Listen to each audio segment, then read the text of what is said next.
Indian national movement को, यानी भारतीय राष्ट्रीय आंदोलन के बारे में हमने कवर किया था। तो पहले क्लास में यानी लास्ट क्लास में हमने क्या किया था बेटे, 1885 से लेकर के 1916 तक का जो एरा था, है ना, इसके बारे में हम लोगों ने डिस्कशन करा था। आज जो बेटे हमारे क्लास होगा वो होगा हमारा 1916 से लेकर के 1947, यानी जब भारत को आज़ादी मिली, है ना, तब का जो एरा था, आज के क्लास में हम लोग उसको कवर करेंगे। ओके, तो हम लोग चलते हैं बेटे। भारतीय राष्ट्र भारतीय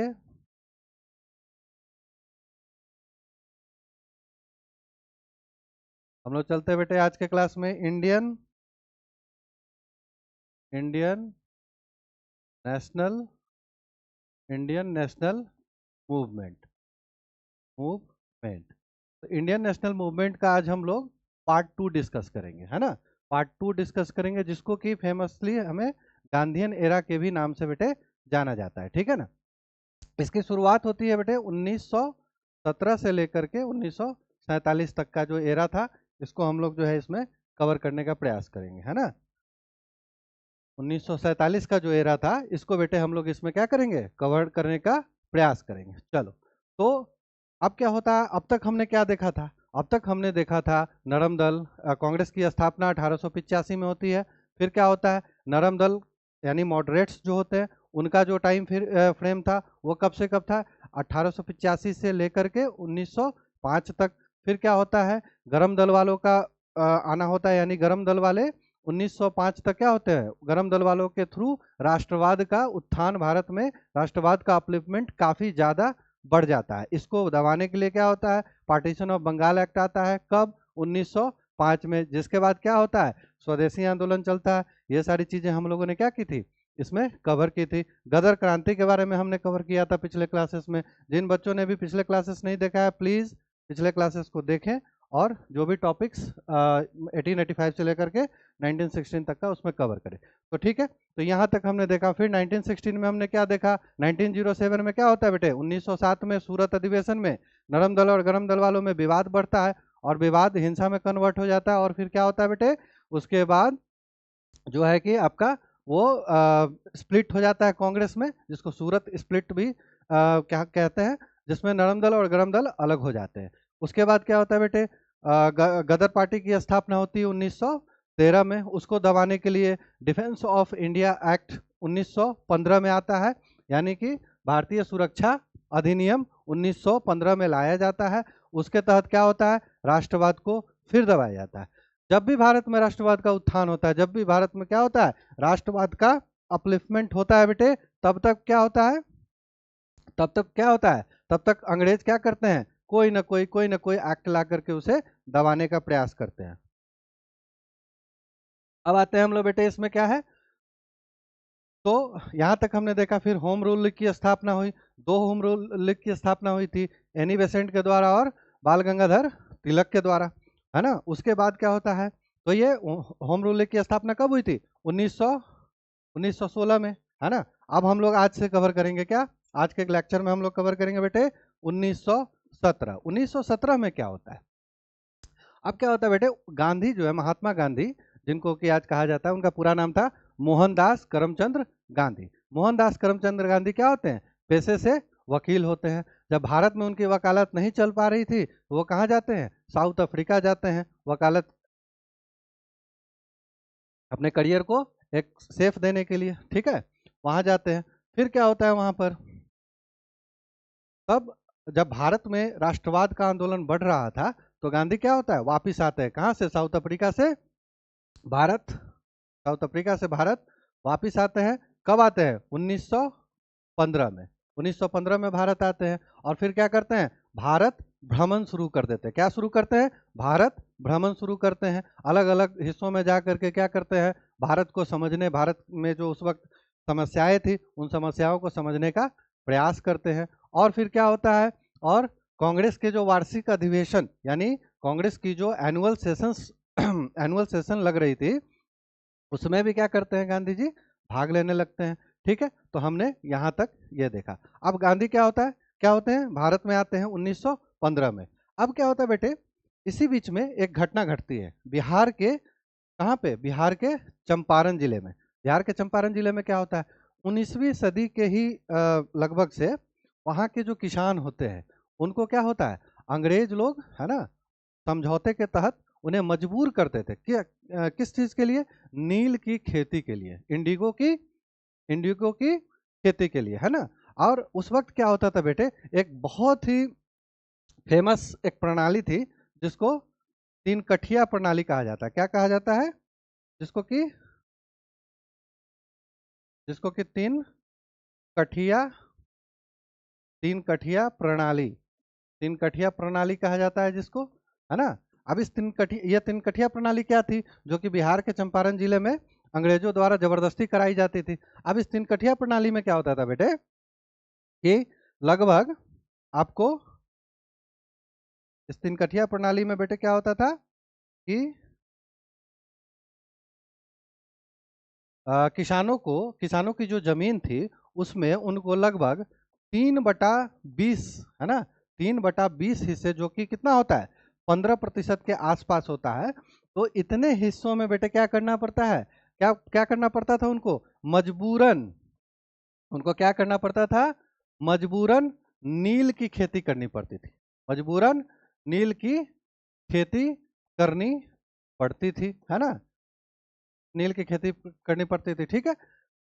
तो इस प्रणाली को हम क्या कहते हैं, तीन कठिया प्रणाली, जिसमें क्या होता है 3/20 हिस्से यानी 15% जमीन पर नील की खेती करनी पड़ती थी। अच्छा, नील की खेती जो करनी पड़ती थी इससे क्या समस्याएं होती थी, इससे जो समस्या होता था बेटे, कि अगर आपने नील की खेती की तो वो जो जमीन होता था, वो जमीन क्या होता था, किसी काम के लायक नहीं रह जाता था। क्यों क्यों नहीं रह जाता था वो, क्योंकि उस जमीन की फर्टिलिटी क्या होती थी बेटे, पूरी तरीके से खत्म हो जाती थी, है ना। एक बार अगर आपने वहां नील का प्रोडक्शन कर लिया तो उसकी फर्टिलिटी क्या होने लगती थी, धीरे धीरे वो डिग्रेड होने लग जाती थी, ठीक है। इससे क्या होता था, इससे किसानों को नुकसान होता था। एक बात तो ये हो गई। दूसरा प्रॉब्लम क्या था इसमें तीन कठिया प्रणाली में, कि जो भी नील का प्रोडक्शन होता था बेटे, वो उसका जो एक्चुअल प्राइस होना चाहिए, है ना, वो प्राइस उनको नहीं दिया जाता था। यानी कि जो दाम होना चाहिए, जो प्राइस होना चाहिए, उससे बहुत कम इनको प्राइस में जबरदस्ती मजबूर किया जाता था। यानी कि एक तरीके से पूरा का पूरा क्या था, किसानों का शोषण चल रहा था, है ना। किसके द्वारा, अंग्रेज बागानों के जो मालिक थे उनके एजेंटों के द्वारा क्या होता था, उनके एजेंटों के द्वारा जबरदस्ती क्या होता था, इसमें इनका शोषण चल रहा था, है ना। कोई आवाज उठाने वाला नहीं था, कोई बोलने वाला नहीं था। इसी बीच क्या होता है बेटे, कि जब गांधी जी तक ये बात पहुंचती है ना, जब ये बात गांधी जी तक पहुंचती है तो गांधी जी क्या होते हैं, चंपारण जिला पहुंचते हैं। कहाँ पहुंचते हैं, चंपारण जिला पहुंचते हैं, है ना। तो गांधी जी कहाँ पहुंचते हैं बेटा, चंपारण पहुंचते हैं, है ना। कब पहुंचते हैं कब पहुंचते हैं चंपारण, 1917 में, ठीक है। और चंपारण पहुंचकर वहां की परिस्थितियों को गांधी जी समझने का क्या करते हैं, प्रयास करते हैं। और जब वहां की परिस्थिति समझ में आती है उनको, तो उसके बाद वो क्या करते हैं, आंदोलन का फैसला करते हैं कि हम क्या करेंगे, इस पूरी प्रणाली, ये जो व्यवस्था है, ये जो आर्थिक और सामाजिक शोषण की जो व्यवस्था है, इसके खिलाफ हम क्या करेंगे, आंदोलन करेंगे। तो आंदोलन करने का निर्णय कौन लेते हैं, आंदोलन करने का निर्णय गांधी जी यहाँ से बेटे आंदोलन करने का निर्णय लेते हैं। यहाँ तक हमने समझ लिया। अब क्या होता है यहाँ पर, तो अभी हम लोग 1917 में हैं। अब क्या होता है बेटे, 10 अप्रैल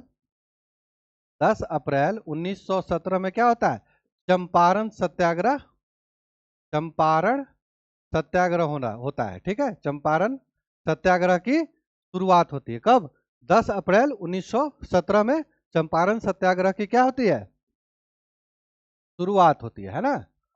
अच्छा, इसको जो है प्रथम सविनय अवज्ञा आंदोलन भी कहा जाता था, कहा गया, ठीक है ना। यानी कि प्रथम सिविल डिसोबीडियंस मूवमेंट भी इसको कहा गया है ना। इसको क्या कहा गया है बेटे, प्रथम सविनय अवज्ञा, प्रथम सविनय अवज्ञा आंदोलन इसको कहा गया। क्या कहा गया बेटे, प्रथम, याद किया करो, जब मैं पढ़ाऊं और रिपीट करूं तो उसके साथ आप भी रिपीट करो। इससे क्या होगा कि आपको वो चीजें, वो कॉन्सेप्ट यहीं क्लियर हो जाएगा और वो चीजें आपको याद रहेगी, ठीक है ना। तो प्रथम सविनय अवज्ञा आंदोलन भी इसको कहा जाता था, ठीक है। First civil disobedience, first civil disobedience movement भी इसको, है ना, कहा गया, ठीक है। अब क्या होता है, सत्याग्रह शुरू होती है। सत्याग्रह जब शुरू होती है तो उसमें क्या होता है बेटे, सत्याग्रह में, तो अब गांधी जी सत्य और अहिंसा का मार्ग चुनते हैं। उनका कहना था कि हम किसी भी प्रकार का हिंसा वगैरह नहीं करेंगे, हम क्या करेंगे, पूरी तरीके से अहिंसा के हिसाब से ही चलेंगे। अहिंसा के मार्ग पे चलकर ही हम क्या करेंगे, यह सत्याग्रह हम करेंगे। तो क्या होता है वहां पर, गांधी जी लोगों के साथ क्या होते हैं, सत्याग्रह पर बैठ जाते हैं, ठीक है। अब इसका जो प्रभाव होता है यह अंग्रेजी सरकार पे पड़ता है, क्योंकि क्या होता है, वहाँ चंपारण के जो लोग थे वो काफी टाइम से, यानी 19वीं सदी से, जैसा मैंने बताया कि वो क्या थे, प्रताड़ित थे। किससे, ये जो पूरा का पूरा तिनकठिया प्रणाली के बारे में जो मैंने आप लोगों को बताया, उस सिस्टम से वो क्या थे, प्रभावित थे। चलिए, तो जब सत्याग्रह होती है तो अंग्रेजों पर इसका इफेक्ट जाता है ना। और अंग्रेज क्या होते हैं, जो है कि इस प्रणाली को हटाने के लिए एक जो इसमें कमी थी या जो भी प्रॉब्लम्स था उसके लिए एक जांच कमेटी बनाते हैं ना। अंग्रेज क्या करते हैं, एक एक जो है, अंग्रेज क्या करते हैं बेटे,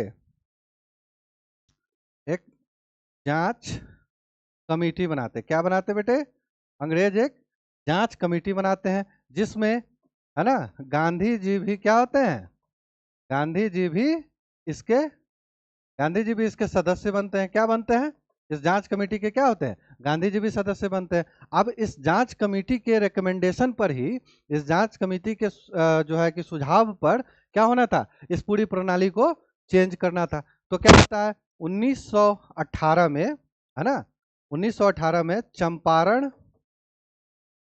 चंपारण कृषि अधिनियम, है ना, चंपारण कृषि अधिनियम 1918, 1918 चंपारण कृषि अधिनियम क्या होता है, पारित होता है ना। चंपारण कृषि अधिनियम को लाया जाता है। अब इस कृषि अधिनियम के तहत क्या होता है बेटे, जो ये तीन कठिया प्रणाली थी, है ना, ये तीन कठिया प्रणाली क्या होती है, खत्म कर दी जाती है। तीन कठिया प्रणाली को निरस्त किया जाता है ना। अब इससे क्या होता है, जो किसान थे वहां कर, उनको एक क्या होता है, काफी मतलब एक सहूलियत मिलता है, ठीक है ना, जब ये त्रिनकटिया प्रणाली खत्म होती है। और जो उनके चुंगल से, जो ब्रिटिश जो बगानों के मालिक थे, उनके चुंगलों से क्या होता है, इनको आज़ादी मिलती है ना। और ये क्या होते हैं, इस परंपरा से के खत्म होने से पूरी तरीके से क्या हो जाते हैं, आज़ाद हो जाते हैं, है ना। अब क्या होता है बेटे, कि जब ये सत्याग्रह सफल हो जाता है तो क्या होता है, राष्ट्रीय पटल पे गांधी जी अचानक उभरते हैं, है ना। इससे पहले गांधी जी को शायद उतना पॉपुलैरिटी नहीं मिली थी, लोग नहीं जानते थे। लेकिन क्या होता है, जब 1917, 10 अप्रैल 1917 चंपारण सत्याग्रह के बाद, इसके सफल होने के बाद क्या होता है बेटे, गांधी जी को क्या होता है, राष्ट्रीय स्तर पे ये एक नेता के तौर पर उभरते हैं। तो ये तो पहला सत्याग्रह था। अब क्या होता है, इसी बीच एक और खबर आती है गांधी जी को, है ना, कि 1900 लगभग फरवरी मार्च के बीच में, 1918 में, है ना, 1918 में ये चैप्टर हम लोग बेटे ईयर वाइज कवर करेंगे, ताकि समझने में क्या हो, आसानी रहे। और जब आप रिवीजन भी करोगे तो उस वक्त भी क्या होगा बेटे, हाँ, ठीक है, खुश रहो बेटे। हाँ, कोई बात नहीं बेटे, ये रिकॉर्ड होकर के यूट्यूब पर चला जाएगा, है ना। अब बारिश हो रही है तो कोई घबराने की बात नहीं, रिकॉर्ड होकर के यूट्यूब पे चला जाएगा, आप बाद में भी इसको कवर कर सकते हो, ठीक है। हाँ, तो फरवरी मार्च 1918 में क्या होता है, अहमदाबाद में, कहाँ पर, अहमदाबाद कहाँ है बेटे, गुजरात में है, भारत के गुजरात राज्य में है। तो अहमदाबाद में क्या होता है, कपास मिल, कपास मिल यानी कॉटन फैक्ट्री के जो मजदूर होते हैं बेटे, कॉटन फैक्ट्री के जो मजदूर होते हैं, वो क्या करते हैं, वो आंदोलन कर रहे होते हैं, है ना, वो आंदोलन कर रहे होते हैं, है ना। ये लोग क्या कर देते हैं, स्ट्राइक कर देते हैं, है ना। क्यों स्ट्राइक करते हैं, इनके स्ट्राइक करने का कारण क्या था, तो इनके स्ट्राइक करने का जो रीजन था, इनके स्ट्राइक करने का जो बेटे कारण था, वो ये था कि जो मिल में, है ना, बेहतर फैसिलिटीज नहीं थी। क्या नहीं थी? मिल में बेहतर फैसिलिटीज नहीं थी, है ना, काम करने के लिए, है ना, काम करने के लिए। और क्या था इनकी मांग? जो इनका कहना था कि भाई हम जितना काम करते हैं, है ना, उतना उतना उतने एवरेज में हमें क्या होता है? वेतन नहीं मिलता, हमें क्या होता है? पेमेंट नहीं मिलता है, ठीक है ना। तो हम जितना काम करते हैं उतना हमें पेमेंट नहीं मिलता है। तो इसके लिए इनकी दूसरी मांग क्या थी कि जो हमारी वेतन है, वेतन में, सैलरीज में क्या होता है? वेतन में ये लोग क्या बोलते हैं कि हमें 35% की वृद्धि चाहिए। कितनी चाहिए? 35% की वृद्धि की चाहिए, ठीक है। तो ये कुछ मांगे होती है किनकी? अहमदाबाद में जो कपास मिल यानी कॉटन फैक्ट्री के जो वर्कर्स होते हैं, उनकी ये पूरी की पूरी प्रॉब्लम होती है। ये दो मांगे होती है और इसको लेकर के वो क्या कर रहे होते हैं? कपास मिल के मालिकों के विरुद्ध, है ना, जो अंग्रेज होते हैं उनके विरुद्ध क्या कर रहे होते हैं? ये आंदोलन कर रहे होते हैं। अब इसी बीच में क्या होता है? इसी बीच में फिर क्या होता है बेटे? गांधी जी को ये खबर लगती है। तो गांधी जी कहाँ होते हैं? अहमदाबाद पहुंचते हैं। अब गांधी जी चूंकि चंपारण सत्याग्रह से क्या होता है बेटे? पूरी तरीके से प्रसिद्ध हो चुके थे भारतीय राष्ट्रीय पटल पर। अब क्या होता है इसमें, है ना, भारतीय राष्ट्रीय पटल पर, तो यहाँ के मजदूर लोग भी इनको जान रहे होते हैं। अब ये जैसे ही इस आंदोलन में पहुंचते हैं तो लोग जो मजदूर होते हैं, वो इस आंदोलन का जो नेतृत्व होता है वो गांधी जी के हाथ में दे देते हैं, है ना। आंदोलन का नेतृत्व किनके हाथ में देते हैं बेटे? गांधी जी के हाथ में दे देते हैं। अब इससे क्या होता है? गांधी जी इस आंदोलन को क्या करते हैं? गांधी जी इस आंदोलन को लीड करते हैं, है ना। और हाँ, और इसको क्या कहा जाता है? प्रथम, है ना, हंगर स्ट्राइक। इसको प्रथम हंगर स्ट्राइक के नाम से भी बेटे जाना जाता है। यानी कि पहली बार बेटे गांधी जी क्या करते हैं? भूख हड़ताल करते हैं, है ना।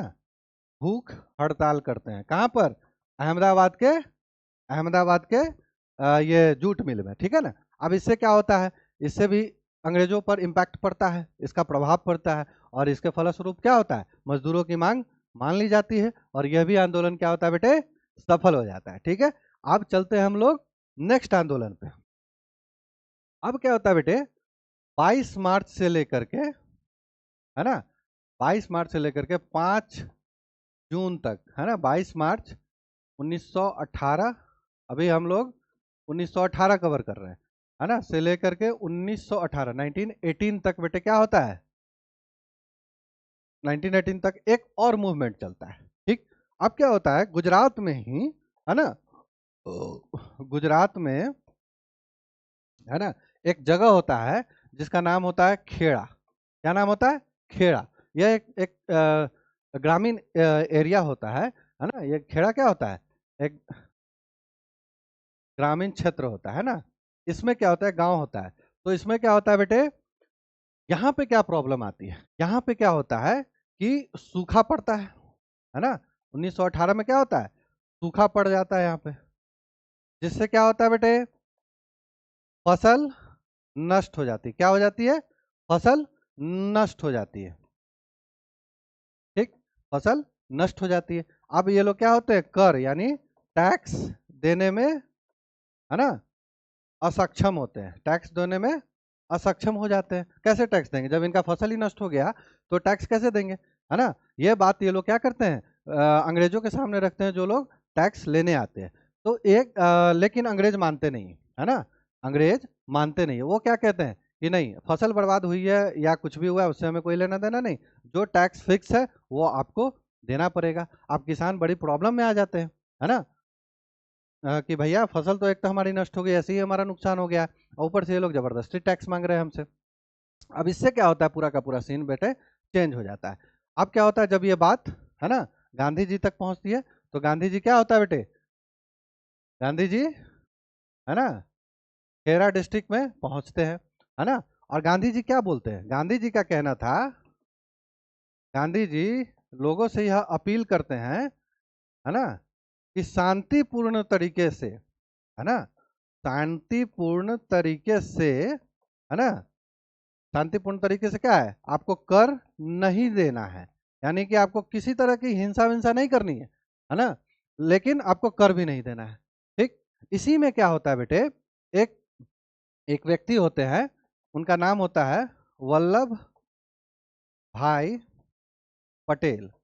वल्लभ भाई पटेल, ये क्या करते हैं, ये जो खेरा आंदोलन होता है ना, इसको स्थानीय तौर पर क्या करते हैं, इसकी नेतृत्व करते हैं, स्थानीय तौर पर नेतृत्व करते हैं। अच्छा, इसी आंदोलन से वल्लभ भाई पटेल को किस चीज की उपाधि मिलती है, सरदार की उपाधि मिलती है, और इनका नाम क्या हो जाता है, सरदार वल्लभ भाई पटेल। अच्छा, ये क्या करते हैं, ये क्या करते हैं, खेड़ा गांव में जाते हैं, वहां के लोगों को समझाते हैं, और समझाने के बाद क्या कहते हैं, जब भी अंग्रेज टैक्स लेने आए, आप लोग कुछ मत करिए, सारे के सारे लोग गांव से गायब हो जाइए, है ना। वो लोग एक छिपने का स्थान बनाते हैं, और जब भी अंग्रेज आते हैं टैक्स लेने, ये सभी के सभी क्या होते हैं, गांव से बाहर चले जाते हैं। अब अंग्रेज पहुंचते हैं, अंग्रेज सोचते हैं यार ये लोग गए कहाँ, अब वो किस पे हिंसा करेंगे, है ना, किस पे जबरदस्ती करेंगे टैक्स लेने के लिए। ठीक है, तो क्या होता है बेटे, अब इधर तो गांधी जी आवाज उठा रहे हैं, इधर से एक नए नेता का उभार हो जाता है, जिनका नाम होता है सरदार वल्लभ भाई पटेल। ठीक, अंततः क्या होता है, पहले तो अंग्रेज नहीं मानते हैं, पहले वो क्या करते हैं, काफी सप्रेस करने का प्रयास करते हैं इस आंदोलन को, लेकिन चूंकि उस वक्त गांधी जी का चंपारण सत्याग्रह, फिर अहमदाबाद वाला जो ये सत्याग्रह था, भूख हड़ताल था, इससे क्या होता है कि गांधी जी का जो इमेज होता है वो लोगों के बीच में राष्ट्रीय स्तर पर काफी तेजी से उभरने लगता है। अब अंग्रेज चाह कर भी इसको क्या करते हैं, मना नहीं कर पाते हैं, और अंततः क्या होता है, अंग्रेज किसानों की मांग, है ना, अंग्रेज क्या होता है, किसानों की मांग मान लेते हैं। किसानों की क्या मांग थी कि भैया टैक्स हम नहीं देंगे, ठीक है ना, क्योंकि हमारा फसल नष्ट हो चुका है। तो ये बात हुआ। तो बैक टू बैक क्या होता है बेटे, गांधी जी आते हैं और बैक टू बैक 3 आंदोलन कर देते हैं मात्र 2 सालों के अंदर में। 1917 में चंपारण सत्याग्रह, और 1918 में क्या होता है, अहमदाबाद, और इसी अहमदाबाद वाले सत्याग्रह के जस्ट 7 दिनों के बाद ये गुजरात का जो है कि खेरा आंदोलन आपको स्टार्ट होता है। ठीक है, ठीक है बेटे, खेरा आंदोलन आपका स्टार्ट हो जाता है। चलिए, अब हम लोग नेक्स्ट टॉपिक पे चलते हैं। हमारा जो नेक्स्ट टॉपिक है बेटे, अब इसमें ये तो हमने सब कुछ जान लिया कि भाई क्या हो रहा था, किस तरीके से 3 बैक टू बैक आंदोलन गांधी जी आए, और आते ही इन्होंने क्या कर दिया, 3 बैक टू बैक आंदोलनों को सक्सेसफुली कंप्लीट कर दिया। ठीक है, अब इसमें क्या होता है, अब जब गांधी जी के आने के बाद फिर से क्या होता है, भारत में राष्ट्रवाद अपने पिक पे आ जाता है, राष्ट्रवाद अपलिफ्ट करता है ना, नेशनलिज्म भारत में फिर से बढ़ने लग जाता है। ठीक है बेटे, है ना। अब क्या होता है बेटे, किसी तरह की कोई प्रॉब्लम हो रही है तो आप लोग क्वेश्चन पूछ सकते हो। ठीक है, थैंक यू। हाँ, तो क्या होता है बेटे, राष्ट्रवाद यानी नेशनलिज्म गांधी जी के तीनों सत्याग्रह से ऊपर आ जाता है। अब जैसा मैंने आपको पहले बताया कि भारत में जैसे ही राष्ट्रवाद अपने पीक पर आता है, जैसे ही उफान पे आता है, अंग्रेजों को क्या होने लगता है, 1857 याद आता है, 1857 याद आने लगता है। अंग्रेज बड़ा डरते थे 1857 से, उन्हें डर था, इसीलिए उन्होंने क्या हुआ, बहुत सारे हिस्टोरियन का कहना है, जैसा मैंने पिछले क्लास में बताया, कि कांग्रेस की स्थापना की थी ताकि वो भारतीय समाज की सारी चीज़ों को समझ सके। ऐसा किसी भी तरह की आंदोलन वगैरह कुछ हो तो वो पहले ही उसको क्या कर सके, कंट्रोल करने का प्रयास करें। अब क्या होता है कि अंग्रेजों को फिर से सताने लगता है। अब इसको लेकर के क्या होता है कि अंग्रेज फिर से एक एक्ट लेके आते हैं, है ना। अंग्रेज क्या करते हैं बेटे, अंग्रेज क्या करते हैं, फिर से अंग्रेज जो है बेटे,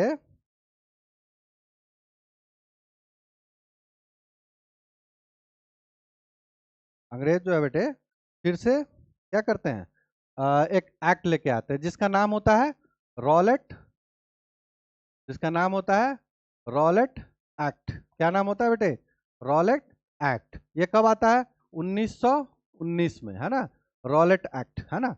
अब देख लीजिए, अब ये रॉलेट एक्ट जैसे ही भारत में आता है और लोगों को इसके बारे में पता चलता है, लोग काफी उग्र हो जाते हैं, काफी गुस्से में आ जाते हैं इस बात को लेकर के, क्योंकि ये एक्ट कुछ था ही ऐसा, है ना। इसको क्या कहा गया पहले बेटे, काला कानून कहा गया इसको, है ना, काला कानून कहा गया। अच्छा, इसमें था क्या, है ना, इस एक्ट का, इस एक्ट में था क्या, है ना, ऐसा क्या था कि इसको काला कानून कहा गया। तो इस एक्ट में एक पहली चीज क्या थी कि जो ब्रिटिश गवर्नमेंट है ना, जो ब्रिटिश जो ब्रिटिश सरकार है, बेटे इस लेक्चर की जो पीडीएफ है, इस लेक्चर के जो नोट्स हैं वो आपको पीडीएफ फॉर्मेट में बाद में मिल जाएगा। अभी बस आप यहाँ पे क्या करो, समझने का इसको इसको प्रयास करो। Good evening Mohan. चलिए, तो ब्रिटिश सरकार जो है क्या करते हैं बेटे, है ना, ब्रिटिश सरकार रॉलेट एक्ट के अंडर में एक प्रावधान लाती है, जिस प्रावधान में क्या कहा जाता है कि ब्रिटिश सरकार सिर्फ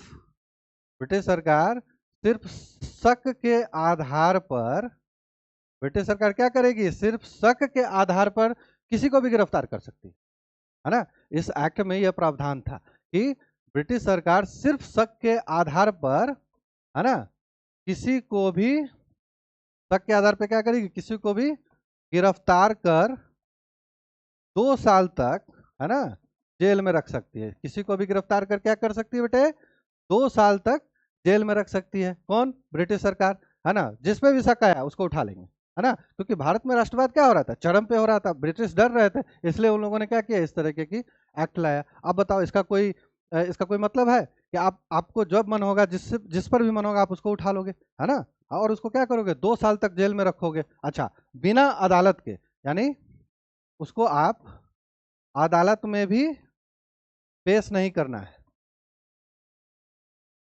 जिनको गिरफ्तार किया गया उनको अदालत में भी ये पेश नहीं करेंगे, ठीक है। बिना अदालत के परमिशन के 2 साल तक जेल में रहेगा। अब जब आप अदालत में ही नहीं ले जा रहे हो तो क्या होगा बेटे, जमानत, ठीक है, जमानत नहीं होगी, है ना। यानी कि इसमें प्रावधान था कि इसमें जमानत ही नहीं होगी, ठीक है ना। अब बेटे क्वेश्चन पूछ सकते हैं आप लोग, अगर कोई किसी भी तरह के इशू हो।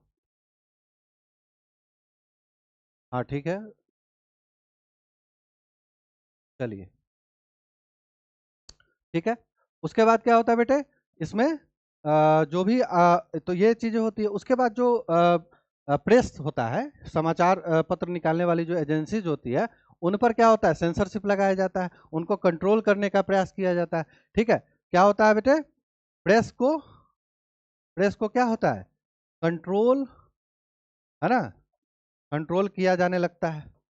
यानी कि प्रेस भी अब अपने मर्जी से कुछ भी नहीं छाप सकती, कुछ भी नहीं कर सकती है, ठीक। अब जैसे ही ये चीज भारत में आती है बेटे, पूरे भारत में क्या होने लगता है, लोगों में आक्रोश फैल जाता है, लोग गुस्से में आ जाते हैं कि भाई ये किस तरह का एक्ट है, ठीक।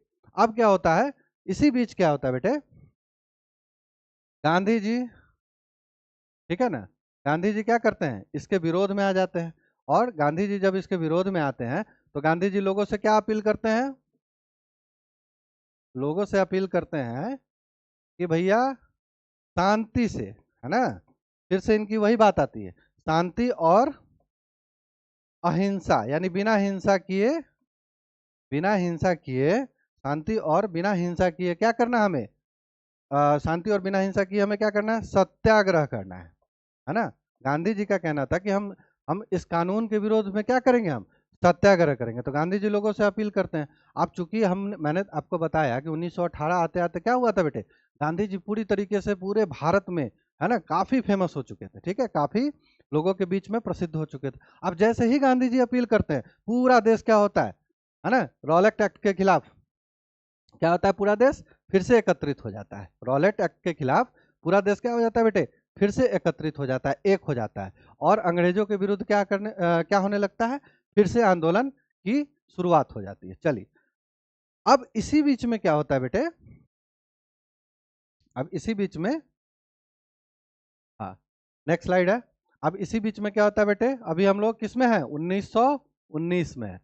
13 अप्रैल, डेट याद रखिएगा, 13 अप्रैल 1919 में क्या होता है बेटे, पंजाब के अमृतसर में, है ना, एक जालियावाला बाग होता है।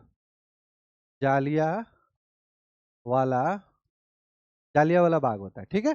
जालियावाला बाग में क्या होता है बेटे, जो कुछ लोग होते हैं, है ना, जो कि गांधी जी के अपील पर शांतिपूर्ण तरीके से, है ना, एक प्रोटेस्ट कर रहे होते हैं, सत्याग्रह कर रहे होते हैं, मीटिंग्स कर रहे होते हैं, है ना, एकदम शांतिपूर्ण होता है। इसी बीच क्या होता है ना, इसी बीच क्या होता है, जनरल डायर, जनरल डायर, है ना, ये क्या करता है, कुछ लोगों के साथ पहुंचता है और फिर क्या करता है बेटे, वहां पर गोली चलवा देता है। निहत्थे लोगों पर क्या होता है, गोली चलवा देता है, जिसमें क्या होता है बेटे, सैकड़ों लोग मारे जाते हैं।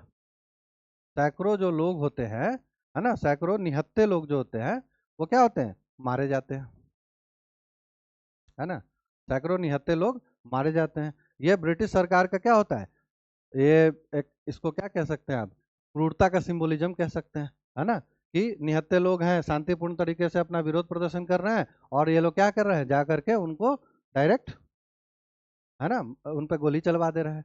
तो ये हमारा था जालियांवाला बाग हत्याकांड, है ना। इसको इसको किस चीज से नाम जाना जाता है, जालिया जालियांवाला बाग हत्याकांड, जालियांवाला बाग हत्याकांड के नाम से इसको हम जानते हैं, ठीक है। अच्छा, जालियांवाला बाग हत्याकांड के बाद क्या होता है कि पूरे भारत में, है ना, अंग्रेजों के विरुद्ध लोगों में क्या होता है, नफरत की भावना फैल जाती है ना। काम भी ऐसे ही थे, ठीक है। पूरे भारत में क्या होता है कि नफरत की भावना लोगों के अंदर में फैल जाती है। अब क्या होता है, इसी बीच, है ना, अब चूंकि पूरा देश, है ना, ऐसे ही अंग्रेजों के विरुद्ध क्या है, काफी क्रोध में है, आक्रोश में है। और इधर गांधी जी क्या करते हैं 1920 में, है ना, गांधी जी, अब हम चलते हैं 1920 में, है ना। 1 अगस्त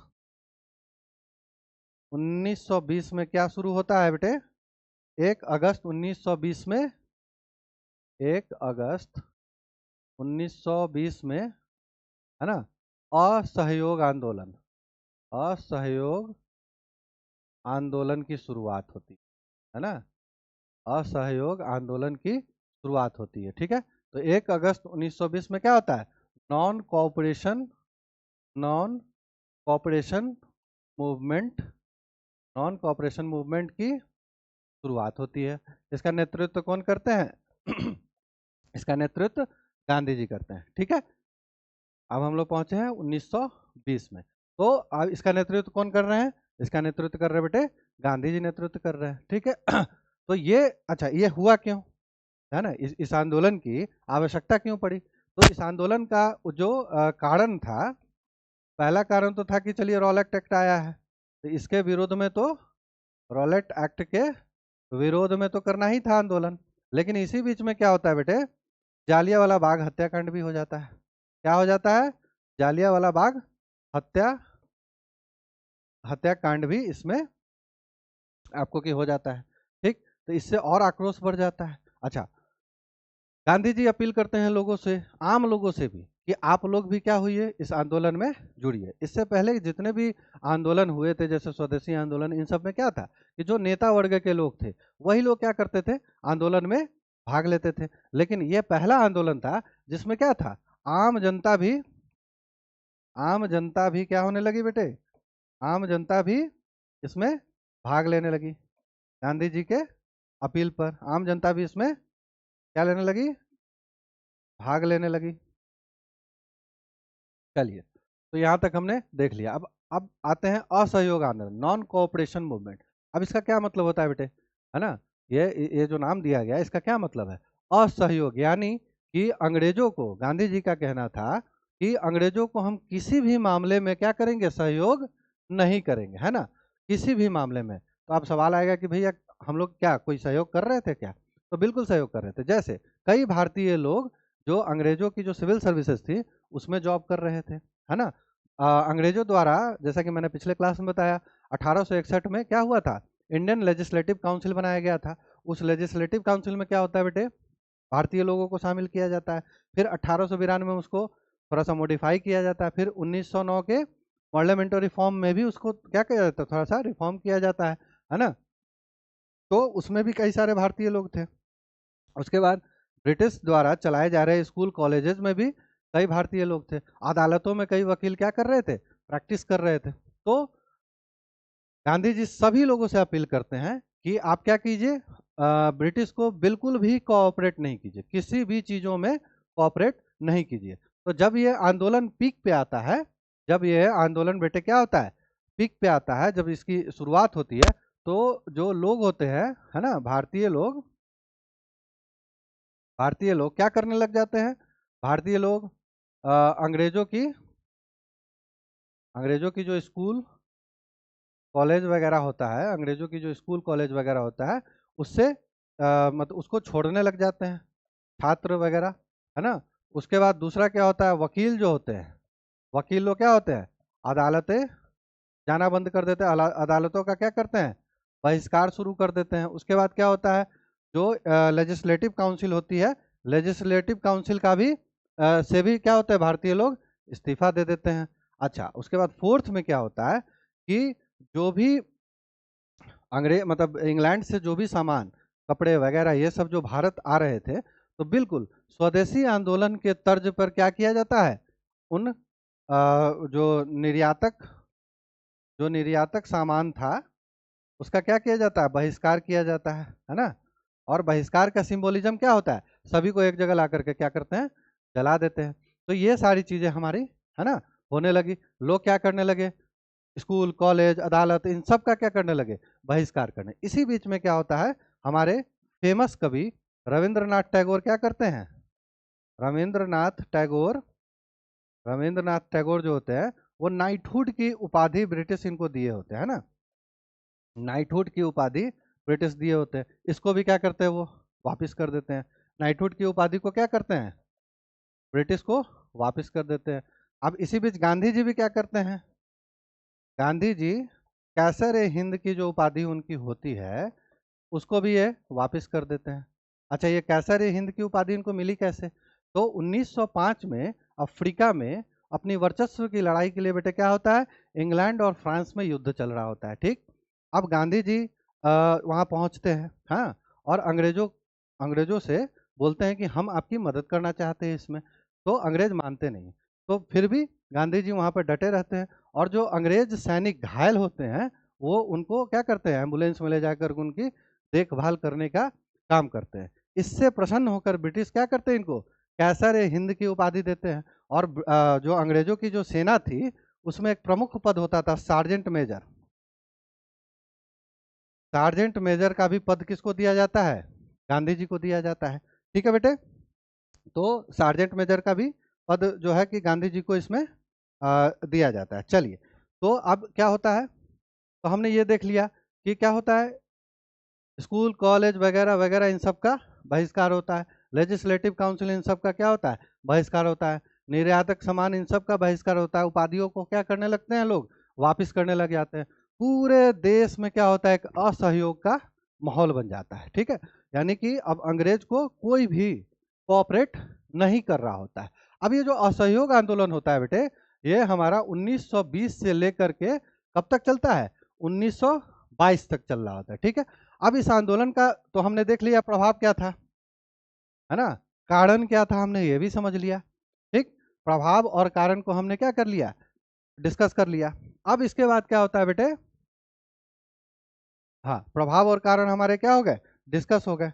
अब क्या होता है बेटे, इसी बीच क्या होती है, 1922 में 1922 में हम चलते हैं। अब 1922 में क्या होता है बेटे कि 1922 में चौरी चौरा करके एक उत्तर प्रदेश में जगह है ना, उत्तर प्रदेश में एक जगह है।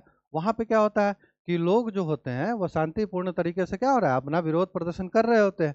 इसी बीच लोगों की जो भीड़ होती है वो एक पुलिस थाने से होकर गुजरती है, ठीक। और पुलिस थाने के पास आने के बाद क्या होता है, कुछ ऐसा कॉन्फ्लिक्ट होता है लोगों और इनके बीच में कॉन्फ्लिक्ट होता है, लोग और जो पुलिस थाने के लोग होते हैं उनके बीच में कॉन्फ्लिक्ट क्रिएट होता है, कुछ ऐसा विवाद बढ़ता है। इसकी वजह से क्या होता है, लोग उग्र हो जाते हैं, और उग्र होने के बाद क्या करते हैं, थाने को थाने को क्या करते हैं बेटे, जला देते हैं, ठीक है ना। तो गांधी जी का तो जो क्या कहते हैं कि गांधी जी ने क्या कहा था कि हमें अहिंसा के मार्ग पे चलकर इस आंदोलन को करना है। लेकिन लोग क्या हो जाते हैं, यहाँ पर हिंसक हो जाते हैं, लोग उग्र हो जाते हैं और थाने को क्या करते हैं, जला देते हैं, जिसमें क्या होता है, 22 लोग मारे जाते हैं। क्या होते हैं, 22 लोग मारे जाते हैं, ठीक। अब कर्मा रिटर्न्स, है ना, कर्मा रिटर्न, जैसे कर्म करोगे वैसे फल मिलेगा। अब मैंने पिछले क्लास में आपको बताया था ना, 1914 में क्या होता है, कोमागाता मारू एक जहाज था जिसके बारे में मैंने आप लोग को बताया था, ठीक। वहाँ क्या होता है, जब वो बंगाल पे उतरता है, कनाडा सरकार उसको परमिशन नहीं देती है, जब वो बंगाल में उतरता है तो जो पुलिस होते हैं वो जबरदस्ती लोगों को पंजाब की ट्रेन में बिठाने लगती है। अब ये जो जबरदस्ती हो रहा होता है बेटे, उसी में क्या होता है, 22 लोग मारे जाते हैं। कर्मा रिटर्न्स, यहाँ भी क्या होता है, थाना जलती है और 22 लोग मारे जाते हैं। अब जो है बेटे ये खबर गांधी जी तक पहुंचती है, ठीक है, और गांधी जी क्या करते हैं, गांधी जी आंदोलन को वापिस ले लेते हैं। गांधी जी क्या करते हैं, आंदोलन को वापिस ले लेते हैं। गांधी जी क्या करते हैं बेटे, आंदोलन को वापिस ले लेते हैं। ठीक, अब ये जो आंदोलन जो पूरे भारत के हर कोने कोने तक पहुंच चुका था, यह आंदोलन पूरे भारत के कोने कोने तक पहुंच गया था, उस आंदोलन को क्या होता है, एक चौरी चौरा कांड से गांधी जी क्या करते हैं, उसको वापस लेते हैं। गांधी जी कहते हैं कि नहीं, हमारा तो ये तरीका ही नहीं था, हम तो अहिंसा की बात कर रहे हैं, लेकिन यहाँ पे क्या हो रही है, हिंसा हो जा रही है। तो हमारा यहाँ पे क्या होता है, असहयोग आंदोलन, असहयोग आंदोलन, है ना। असहयोग आंदोलन बेटे क्या होता है, नॉन कोऑपरेशन मूवमेंट 1920 से लेकर के 1922 तक चलता है।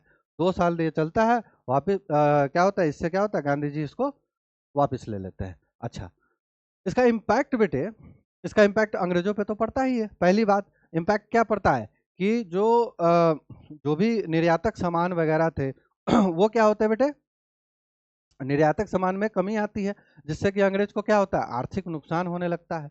अब ये जो अंग्रेजों को आर्थिक नुकसान हुआ, उसके बाद क्या हो रहा है, अंग्रेज के स्कूल कॉलेजेस वगैरह सबका बहिष्कार हो जा रहा है, अंग्रेजों के सामान वगैरह सबका बहिष्कार हो जा रहा है ना। अंग्रेज जो भी सिस्टम बना रहे हैं, लोग उसको क्या कर रहे हैं, मान ही नहीं रहे, उस सिस्टम को क्या कर रहे हैं, लोग मान ही नहीं रहे। ठीक है बेटे, तो अब क्या होता है बेटे, इसी बीच में हमारा, तो ये पूरा का पूरा कंप्लीट हो गया हमारा।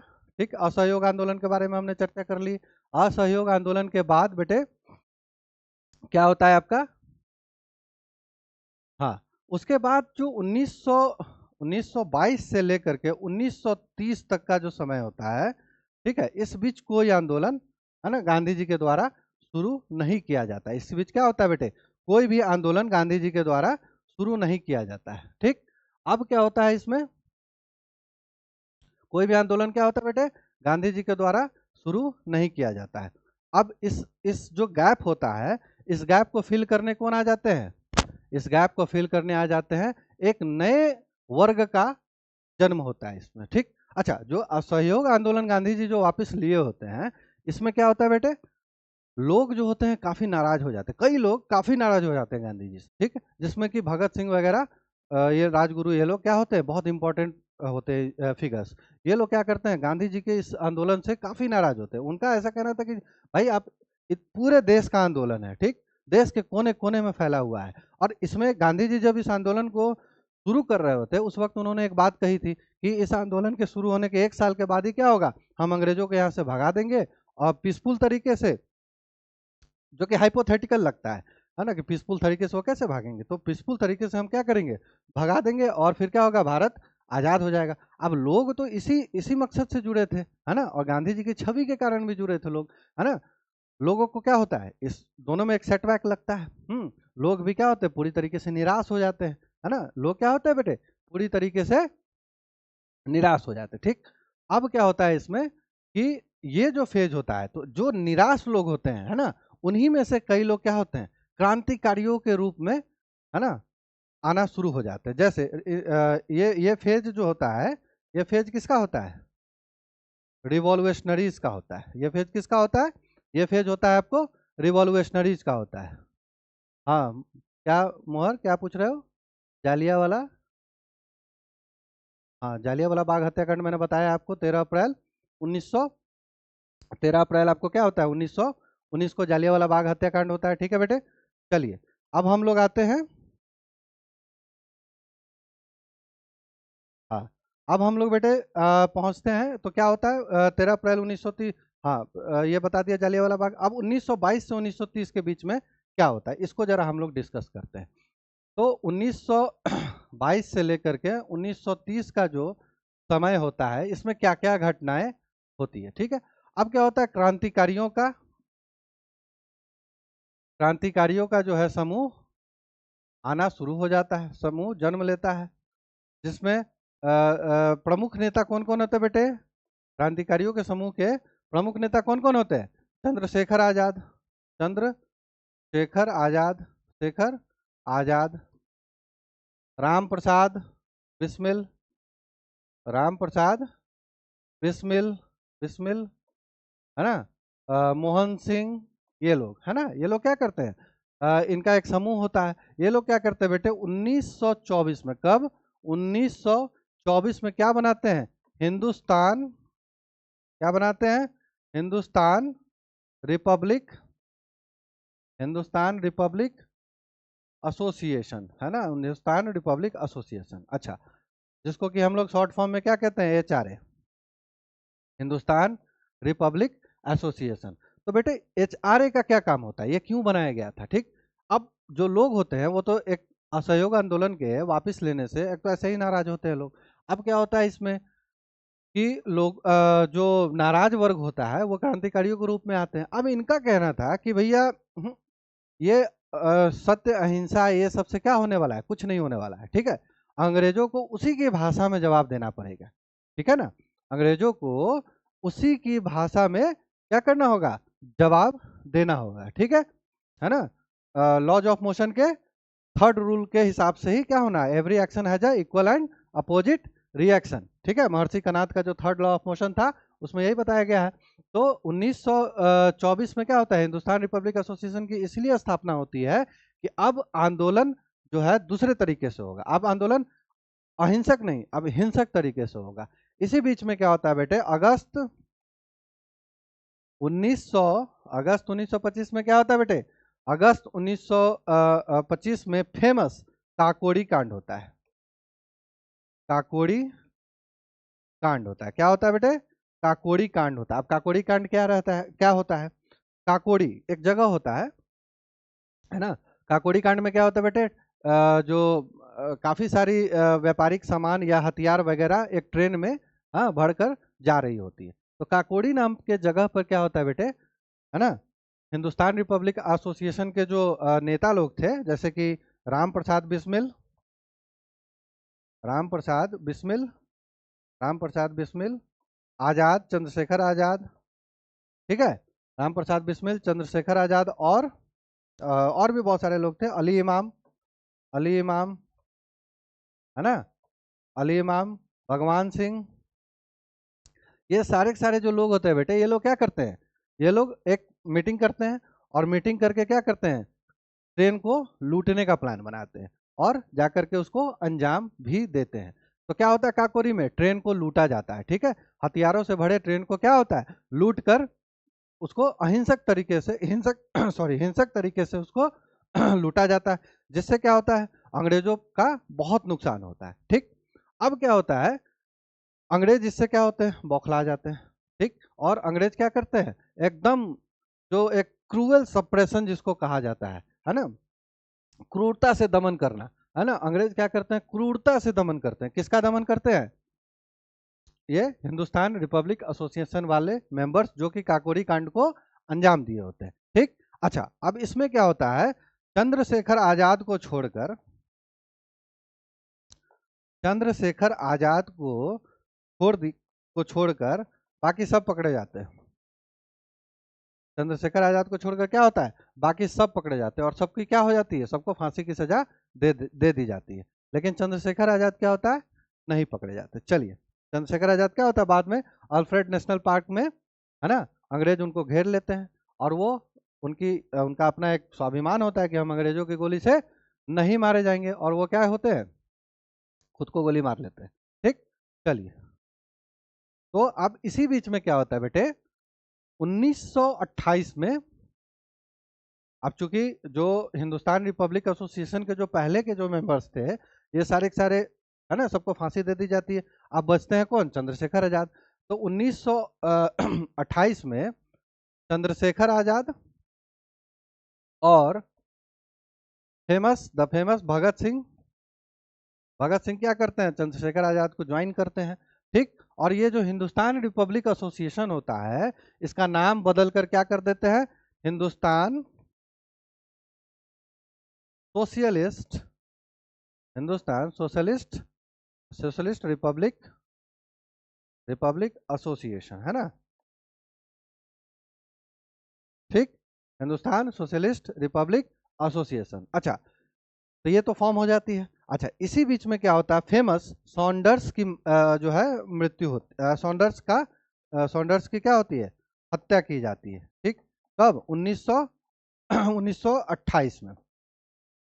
अब सॉन्डर्स की हत्या क्यों की जाती है, तो 1927 में, अब नेक्स्ट टॉपिक हमारा वही है। 1927 में क्या होता है बेटे, साइमन कमीशन आता है। ठीक है, तो साइमन कमीशन जो 1927 में आता है, उसमें उसका जब विरोध होता है, तो उसके विरोध में क्या होता है, पंजाब में, सॉरी लाहौर में क्या होता है, लाला लाजपत राय की लाठी चार्ज में मृत्यु हो जाती है। लाला लाजपत राय की क्या हो जाती है, हत्या कर दी जाती है। हाँ, लाला लाजपत राय की क्या होती है बेटे, हत्या कर दी जाती है ना, लाठी चार्ज में उनकी क्या होती है, मृत्यु हो जाती है। अब इससे क्या होता है, तो इसी का बदला लेने के लिए क्या होता है बेटे, सॉन्डर्स की हत्या की जाती है। ठीक है, तो ये आपका पूरा का पूरा यहाँ पे ये होता है। ठीक, तो सॉन्डर्स की हत्या हो गई, हिंदुस्तान सोशलिस्ट रिपब्लिक एसोसिएशन का क्या होता है यहाँ पर, फॉर्मेशन हो जाता है। ठीक है, उसके बाद क्या होता है बेटे,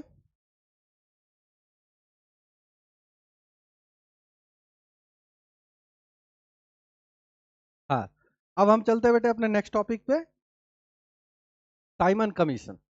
ठीक है, क्या है हमारा टॉपिक, साइमन कमीशन। ठीक, साइमन कमीशन कब आया था, 1927 में। अब क्या होता है साइमन कमीशन, अच्छा साइमन कमीशन क्या होता है, क्यों इसको भेजा जाता है ना, इसको भारत में भेजने का जो है कि कारण क्या होता है साइमन कमीशन का। तो जैसा कि हमने पढ़ा कि साल 1919 में क्या होता है, अभी हम पहुंच गए बेटे 1927 में, तो साल 1919 में क्या होता है, रॉलेक्ट एक्ट आता है। रॉलेक्ट एक्ट आता है।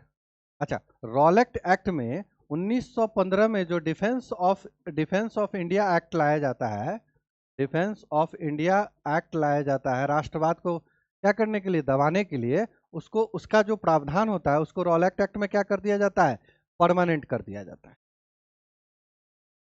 तो यही रॉलेक्ट एक्ट में ही क्या होता है, एक और प्रावधान होता है।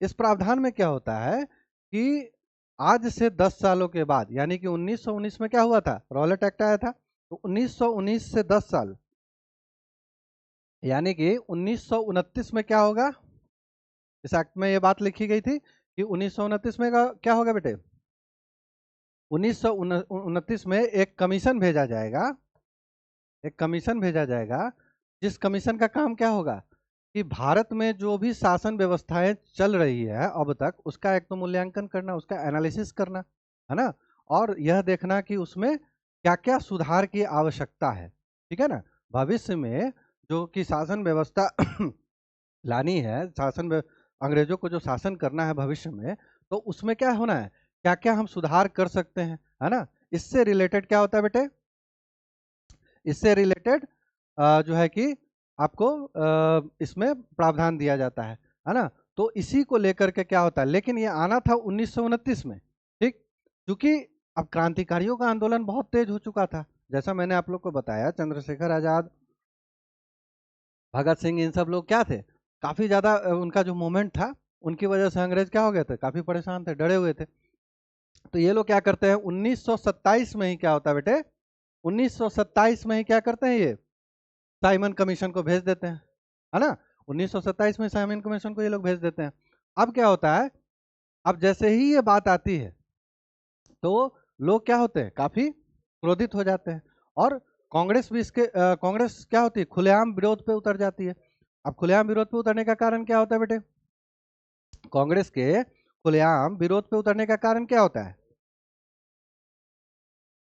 कांग्रेस के खुलेआम विरोध पे उतरने का कारण होता है कि इस कमीशन में यह बोला जा रहा है कि भाई भविष्य में हम कैसे राज्य करेंगे, उसको लेकर के यह कमीशन क्या करेगी, हमें रिपोर्ट सौंपेगी। ठीक है ना, अब यहाँ तो लोग आज़ादी की बात कर रहे हैं ना, यहाँ तो लोगों का डिमांड है कि भैया हमें आज़ाद करो, है ना। उसके बाद होम रूल की स्थापना जब होती है, तो उसमें डोमिनियन स्टेटस तक की बात मानी जाती है कि भाई हमें कम से कम डोमिनियन स्टेटस तो दे दो। अच्छा, डोमिनियन स्टेटस क्या होता है, तो डोमिनियन स्टेटस का मतलब ये होता है बेटे कि ब्रिटिश राज के अंदर ही ब्रिटिश जैक के अंदर ही, फ्लैग के अंदर ही आप अपने देश में अपने तरीके से सरकार चला सकते हो। अब आज भी ये सिस्टम चल रहा है, जैसे कनाडा, ऑस्ट्रेलिया, न्यूजीलैंड, इन सारे जगहों पर क्या है, यही है, कॉमनवेल्थ वाला सिस्टम है ना। तो यही चीज क्या होती है बेटे, आती है। ठीक है, थैंक यू मोहर। सब समझ में आ रहा है? Good good good. चलो, तो अब हम लोग इसमें बेटे आगे बढ़ते हैं, तो क्या होता है? तो साइमन कमीशन जैसे ही ये बात आती है तो लोग क्या होते हैं, भड़क जाते हैं, और क्या होता है, देशव्यापी आंदोलन अपने आप क्या होता है, रूप ले लेता है। और इसमें एक प्रसिद्ध नारा लगता है बेटे, क्या, Simon go back, Simon go back, Simon वापस जाओ। ठीक। अच्छा, साइमन कमीशन की अध्यक्षता कौन कर रहे होते हैं? जॉन, ऐसे ये लोग सर वर लगाते हैं, लेकिन हालांकि इनके लायक है नहीं ये लोग, तो सर लगाएंगे, लॉर्ड लगाएंगे खुद से, है ना, तो अपने आप को भगवान बनाते हैं। कोई हरकत तो इनके भगवान वाली है नहीं, है ना। जब बंगाल फेमाइन आया था, बंगाल फेमाइन क्या था, आर्टिफिशियली क्रिएटेड फेमाइन था। ठीक है ना। इसमें क्या होता है कि जब युद्ध चल रहा होता है, वर्ल्ड वार चल रहा होता है, तो क्या होता है, भारत जो बंगाल के खनिज पदार्थ होते हैं उसको क्या होता है, अपनी सेना के लिए ब्रिटिश ले जाते हैं। ठीक है ना। और यहाँ लोग क्या होते हैं, भूखे मरते हैं। ये लोग इतने निम्न स्तर के जो है ब्रिटिशर्स होते हैं, इनकी सोच होती है ना।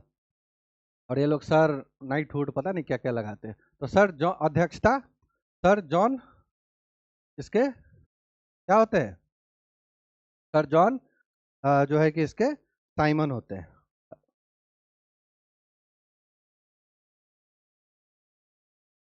चलिए, अब इसमें हम लोग बेटे आगे बढ़ते हैं। तो इसकी अध्यक्षता जॉन साइमन करते हैं। चलिए, यहाँ तक तो हमने कवर कर लिया है। अच्छा, अ, ठीक है, अब इसके आगे हम लोग बढ़ते हैं। इसमें क्या होता है बेटे, जब देशव्यापी आंदोलन इसका फैल जाता है, ठीक है ना, तो इसी बीच क्या होता है कि 1928 में, जैसा मैंने बताया कि विद्रोह विरोध करते करते क्या होता है, लाला लाजपत राय का की मृत्यु हो जाती है, लाठी चार्ज के दौरान, है ना।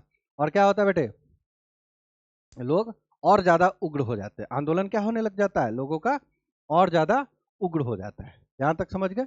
1927 में साइमन कमीशन क्यों आया, ठीक है ना। और क्या कहते हैं कि इसी बीच बेटे क्या होता है कि अब चूंकि विरोध प्रदर्शन चल रहा है, अंग्रेजों को कोई फर्क नहीं पड़ रहा है, विरोध प्रदर्शन चल भी रहा है तो अंग्रेजों को इससे क्या हो रहा है, कोई फर्क नहीं पड़ रहा है। इसके बावजूद भी ये कमीशन को क्या किया जाता है, इसके बावजूद भी 1927 में कमीशन को, कमीशन भारत आता है। 1927 में क्या होता है बेटे, कमीशन जो है कि भारत आता है। अच्छा, विरोध का एक और कारण क्या होता है कि इस कमीशन में 7 सदस्य होते हैं। कितने सदस्य होते हैं, 7, और सारे के सारे सदस्य जो होते हैं सारे अंग्रेज होते हैं, है ना, सारे अंग्रेज होते हैं। वो अंग्रेज जो कहाँ रह रहे होते हैं, इंग्लैंड में रह रहे होते हैं। अब इसको लेकर के जो है कि लोग विरोध में आ जाते हैं कि भैया ये किस तरह का कमीशन आप भेज रहे हैं, है ना। एक तो ये फ्यूचर में कैसे राज करेंगे इसकी बात हो रही है, हम यहाँ आज़ादी की बात कर रहे हैं, और यहाँ पर आप 7 सदस्य भेज रहे हो, इन 7 सदस्यों में क्या है, सारे के सारे अंग्रेज हैं। अब जो अंग्रेज इंग्लैंड में रह रहे हैं उनको इंडिया के बारे में क्या पता होगा, भारत के बारे में क्या पता होगा, भारत में क्या समस्याएं चल रही है, किस तरह की समस्याएं चल रही है ना, उनको इसके बारे में क्या पता होगा। तो इसको लेकर के क्या होता है कि काफी विरोध होने लग जाता है, जिसमें एक प्रमुख पॉइंट, प्रमुख बिंदु, प्रमुख मुद्दा यह भी होता है। भारतीयों का कहना था कि इसमें आप भारतीय लोगों को शामिल करो ना, भारतीय लोग आपको बताएंगे कि यहाँ पे क्या किस तरह की जो है समस्याएं हैं, है ना। अब इसी बीच क्या होता है बेटे, इसी बीच होता है कि आपको, हाँ, अब इस ये जो कमीशन होता है, यह कमीशन क्या सुझाव देता है, यह जो कमीशन होता है, यह कमीशन सुझाव क्या देता है बेटे, यह कमीशन जो है सुझाव देता है कि प्रोविंशियल लेवल पे यानी प्रांतीय स्तर पर, प्रोविंशियल लेवल पे, प्रांतीय स्तर पे हमें क्या करना है, प्रांतीय स्तर पर जो है कि आप स्वायत्ता दीजिए, ठीक, प्रांतीय स्तर पे आप स्वायत्ता दीजिए। इसका क्या मतलब हुआ बेटे? प्रांतीय स्तर पे स्वायत्ता देने का मतलब ये होता है बेटे कि केंद्र में तो अंग्रेज ही रहेंगे, केंद्र में सरकार अंग्रेजों की ही रहेगी, लेकिन प्रांतीय स्तर यानी राज्य स्तर पर आप क्या कीजिए, भारतीयों को वहां पर सरकार बनाने आदि का जो है स्वायत्ता, इंडिपेंडेंस आप उनको दीजिए, ठीक। तो स्वायत्ता देने की बात होती है, ठीक है। अब हम आगे इसमें चलते हैं बेटे। सेकेंड पॉइंट हमारा इसमें है द्वैध शासन प्रणाली। द्वैध, ये काफी इंपॉर्टेंट है। द्वैध शासन प्रणाली जो था उस वक्त, यानी इसको इंग्लिश में क्या कहते हैं, हायरार्की सिस्टम ठीक है ना। तो ये साइमन कमीशन क्या सुझाव देता है कि डायरार्की सिस्टम को क्या किया जाए, समाप्त कर दिया जाए। अब डायरार्की सिस्टम क्या था, द्वैध शासन प्रणाली क्या था? तो द्वैध शासन प्रणाली यह था कि इसमें क्या होता था कि प्रोविंशियल लेवल पर जो है कुछ मंत्री अंग्रेज होते थे, कुछ मिनिस्टर्स अंग्रेज होते थे और कुछ मिनिस्टर इंडियन होते थे, है ना। तो कुछ मिनिस्ट्री अंग्रेज देखते थे और कुछ मिनिस्ट्री कौन देखते थे, आपके कुछ मिनिस्ट्री ये लोग देखते थे, इंडियंस देखते थे। इसीलिए इसको डुअल अथॉरिटी भी कहा जाता था। तो द्वैध शासन प्रणाली को क्या करता है, साइमन कमीशन कहता है कि भैया इसको निरस्त कीजिए, ठीक। अब क्या होता है, कांग्रेस इसको मानने से इनकार कर देती है। कांग्रेस क्या करती है, इसको रिजेक्ट करती है, इसके विरोध में आ जाती है, ठीक। अब इन लोगों का कहना था कि भैया नहीं, इसमें जब तक कोई भारतीय शामिल नहीं होगा तब तक क्या होगा, हम लोग इस चीज को नहीं मानेंगे ठीक। अब वो अंग्रेज जो भारत में रह ही नहीं रहे हैं, वो लोग आकर के क्या सुझाव देंगे, ठीक। ये कहना किसका था, कांग्रेस के नेताओं का कहना था। तो इसी बीच में क्या होता है बेटे कि जो सेक्रेटरी ऑफ स्टेट होते हैं इंग्लैंड के, लॉर्ड ब्रिकन हेड, है ना। अब लॉर्ड ब्रिकन हेड क्या करते हैं, भारतीयों को उकसाते हैं, है ना, भारतीयों को चैलेंज देते हैं। कौन, लॉर्ड, लॉर्ड वाले काम तो इनके थे नहीं, लेकिन फिर भी लॉर्ड ब्रिकन हेड, लॉर्ड ब्रिकन हेड क्या करते हैं बेटे, भारतीयों को चैलेंज देते हैं कि चलो ठीक है, अगर आप नहीं मान रहे हो तो आप क्या करो, आप अपने सुझाव दो, है ना, आप अपने लोगों की एक टीम बनाओ और उस टीम से क्या करो, आप जो है खुद सुझाव दो। तो इसी में क्या होता है बेटे, नेहरू रिपोर्ट आती है ना। भारतीय लोग क्या करते हैं, कांग्रेस अपनी एक कमेटी बनाती है और उस कमेटी में क्या करती है, उस वो कमेटी क्या करती है, एक रिपोर्ट देती है जिसको कि हम लोग क्या जानते हैं, नेहरू रिपोर्ट। अच्छा बेटे, इसमें कंफ्यूज नहीं होना है, नेहरू रिपोर्ट का मतलब होता है मोतीलाल नेहरू रिपोर्ट। यहाँ जवाहरलाल नेहरू इससे रिलेटेड नहीं होते हैं, ठीक है ना। यहाँ कौन होते हैं, मोतीलाल नेहरू, ठीक है ना। और इस कमीशन के जो सदस्य होते हैं, है ना, ये जो इसके सदस्य होते हैं उसमें प्रमुख तौर पर जो नेता होते हैं उनमें एससी बोस, सुभाष चंद्र बोस, है ना, सुभाष चंद्र बोस होते हैं।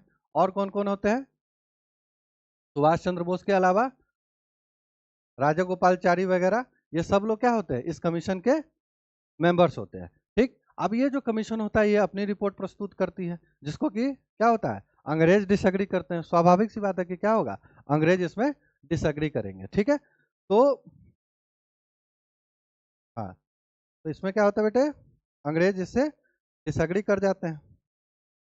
चलो, तो अब ये कमीशन की जो रिपोर्ट थी वो क्या कहती है, ये रिपोर्ट कहती है पहला तो कि जो सेपरेट इलेक्टोरेट है ना अलग इलेक्टोरेट की जो बात चल रही थी मुस्लिमों के लिए, है ना इसको खत्म किया जाए, इसकी बात ही खत्म की जाए। पहली बात तो ये लोग ये कहते हैं। उसके बाद ये लोग 19 फंडामेंटल राइट्स, 19 फंडामेंटल राइट्स की बात करते हैं इस अपने रिपोर्ट में। 19 मूलभूत जो अधिकार होते हैं, 19 मूलभूत अधिकारों की जो है इसमें बात की जाती है, ठीक है ना। और एक रेस्पॉन्सिबल सरकार, है ना, चाहे वो प्रांत स्तर पे हो या फिर केंद्र के स्तर पे हो, तो क्या होनी चाहिए, एक जिम्मेदार सरकार होनी चाहिए। कहाँ पे, प्रांत और किसके, केंद्र के स्तर पे। ये लोग इसकी भी बात करते हैं इसमें। उसके बाद कहते हैं कि धर्म और सरकार ये दोनों अलग अलग होने चाहिए। क्या कहते हैं, धर्म और सरकार अलग अलग होने चाहिए। फिर इसमें ये लोग ये भी कहते हैं कि मुस्लिमों की जो समस्याएं हैं, मुस्लिमों के जो राइट्स हैं या उनके जो रिलीजियस बिलीफ्स हैं उनका क्या किया जाए, उनका सम्मान किया जाए। तो ये होता है आपको नेहरू रिपोर्ट, ठीक है ना। मोतीलाल नेहरू रिपोर्ट कौन होते हैं, मोतीलाल नेहरू रिपोर्ट, ठीक है ना। तो अब क्या होता है, एक तो साइमन का रिपोर्ट होता है और एक एक रिपोर्ट क्या होता है बेटे, नेहरू रिपोर्ट होता है। तो दो तरह के रिपोर्ट इससे रिलेटेड आते हैं। अब क्या होता है कि इसी रिपोर्ट को डिस्कशन करने के लिए, है ना, इसी रिपोर्ट को अभी मैं बात कब की कर रहा हूँ, 1927-28 की बात कर रहा हूँ, ठीक है ना। अभी हम लोग किस फेज में है, किस ईयर में है, 1927-28 के जो है कि हम लोग क्या है, फेज में है।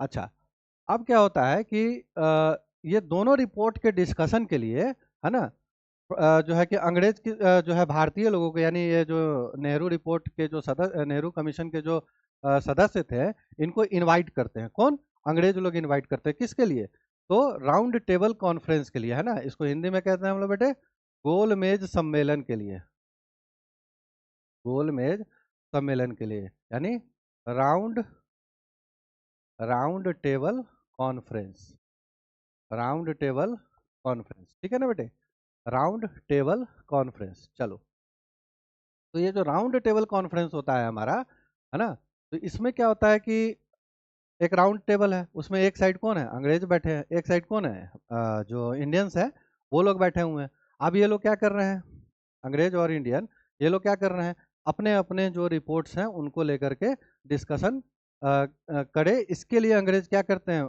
इनको इनवाइट करते हैं, लेकिन कांग्रेस क्या करती है, इसको रिजेक्ट कर देती है, कांग्रेस रिजेक्ट कर देती है। और ये गोलमेज सम्मेलन क्या होता है, होता ही नहीं, ठीक। तो ये फर्स्ट गोलमेज सम्मेलन क्या होता है, कैंसिल हो जाता है। अब इसके बाद क्या होता है बेटे हमारा, तो प्रथम गोलमेज सम्मेलन क्या होता है, कैंसिल हो गया। अब जो है लाहौर अधिवेशन होता है 1929 में क्या होता है, 29 अप्रैल 1929 में जवाहरलाल नेहरू के जवाहरलाल नेहरू के जवाहरलाल नेहरू के अध्यक्षता में क्या होता है बेटे, जवाहरलाल नेहरू के अध्यक्षता में क्या होता है, कांग्रेस का एनुअल सेशन होता है, कांग्रेस का एनुअल सेशन होता है। क्या होता है, कांग्रेस का एनुअल सेशन होता है। इसमें क्या होता है, इसमें पूर्ण स्वराज की मांग रखी जाती है। क्या रखी जाती है, पूर्ण स्वराज की मांग रखी जाती है, ठीक है ना, पूर्ण स्वराज की मांग रखी जाती है। अच्छा, ये जो नेहरू रिपोर्ट आता है, उस नेहरू रिपोर्ट में एक और जो उनका पॉइंट होता है वो ये होता है कि वो लोग उस वक्त पे डोमिनियन स्टेटस की मांग करते हैं नेहरू रिपोर्ट में, ठीक है ना। लेकिन 1929 अप्रैल 1929 को क्या होता है बेटे, आपको पूर्ण स्वराज की मांग होती है। यानी कि अब कांग्रेस का कहना था कि अब हम डोमिनियन स्टेटस के लिए नहीं जाएंगे, अब हम क्या करेंगे, हम पूर्ण स्वराज की जो है मांग करेंगे, ठीक है ना। अब हम लोग क्या करेंगे बेटे, पूर्ण स्वराज की मांग करेंगे। तो ये आपका यहाँ तक था। अब 1930 में क्या होता है, अब 1930 में, है ना, गांधी जी क्या करते हैं, एक नया आंदोलन शुरू करते हैं, ठीक है। गांधी जी क्या करते हैं, नया आंदोलन शुरू करते हैं, उसका नाम क्या होता है, सविनय अवज्ञा आंदोलन। क्या नाम होता है इसका, सविनय अवज्ञा आंदोलन, civil civil disobedience civil disobedience movement, है ना। अच्छा, इतने सालों में अंग्रेज जो है भारतीयों की कोई भी मांग मांगने को राजी नहीं होते थे, सारी मांगों को क्या करते थे, रिजेक्ट कर देते थे, ठीक है। और उसके बाद अति तब हो जाती है जब वो लोग नमक वगैरह पर भी क्या होने लगता है, टैक्स लगाना शुरू कर देते हैं, नमक वगैरह पर भी वो लोग टैक्स शुरू कर देते हैं। तो सविनय, तो इसी कई सारे प्रॉब्लम शुरू हो जाते हैं। तो इसी को लेकर ऊपर से हमने साइमन कमीशन वाला पढ़ लिया कि उसमें भी क्या होता है कि फर्स्ट राउंड टेबल कॉन्फ्रेंस क्या हो जाता है, वो भी निरस्त हो जाता है। तो सविनय अवज्ञा आंदोलन गांधी जी क्या करते हैं, 1930 में सविनय अवज्ञा आंदोलन की शुरुआत होती है, ठीक है ना बेटे। चलिए, अब इसमें क्या होता है, हाँ, तो 12 मार्च 1930 को गांधी जी क्या करते हैं, सविनय अवज्ञा आंदोलन की शुरुआत करते हैं। इसमें क्या होता है, गुजरात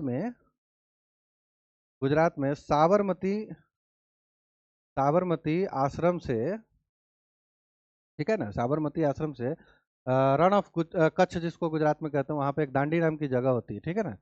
दांडी तक, है ना, ये 240 किलोमीटर का लॉन्ग एरिया मतलब रोड डिस्टेंस होता है।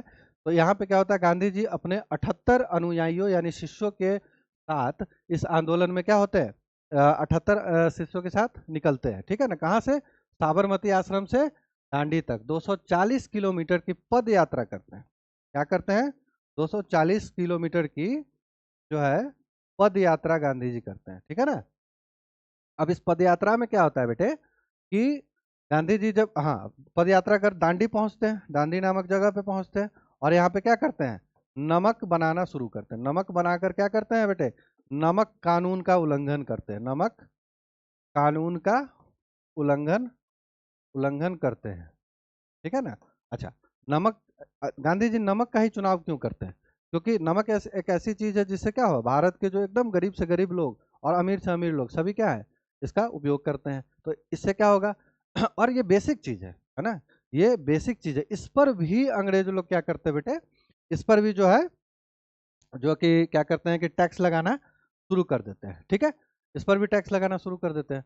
अब क्या होता है कि जैसे ही ये बात राष्ट्रीय पटल पे आती है, लोग क्या होते हैं, वापिस से आंदोलन में जुड़ना शुरू हो जाते हैं। असहयोग आंदोलन के बाद जो नाराजगी होती है, उसको भुला करके लोग क्या करते हैं, फिर से जो है आंदोलन से जुड़ने लगते हैं। और क्या होता है, जगह जगह पर जुलूस वगैरह, है ना, जगह जगह पर जुलूस, और क्या होता है, क्या कहते हैं, जगह जगह पे जुलूस, सत्याग्रह, ये सब क्या होने लगते हैं, है ना, शुरू हो जाता है। बहिष्कार फिर शुरू हो जाता है ना, अंग्रेजों के सामानों का क्या होने लगता है, बहिष्कार शुरू हो जाता है। और क्या होता है, जो अंग्रेजों के स्कूल कॉलेजेस वगैरह जो असहयोग आंदोलन में हमने देखा, वो सब क्या होता है, फिर से यहाँ पर है कि आपका शुरू हो जाता है। अच्छा, इसी में असहयोग आंदोलन के बाद एक पॉइंट और हमारे पास जानने को है।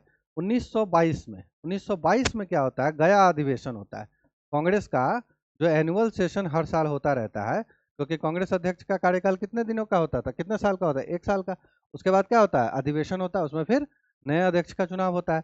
तो बिहार के गया में एक अधिवेशन होता है 1922 में असहयोग आंदोलन में। तो हमने जैसा जाना कि असहयोग आंदोलन में क्या होता है बेटे, लोग लेजिस्लेटिव काउंसिल से क्या होते हैं, इस्तीफा दे देते हैं। तो गया अधिवेशन में, ठीक है ना, गया अधिवेशन किसकी अध्यक्षता में होती है, चित्तरंजन चित्तरंजन दास के अध्यक्षता में होती है, ठीक है ना। चित्तरंजन दास किसके गुरु थे, किसके राजनीतिक गुरु थे, है ना, आप लोग कमेंट में बताइए। और महात्मा गांधी के राजनीतिक गुरु कौन थे, ये भी आप लोग जरा कमेंट में बताइए। चलिए, तो चित्तरंजन दास क्या होते हैं, इस अधिवेशन की अध्यक्षता करते हैं, ठीक।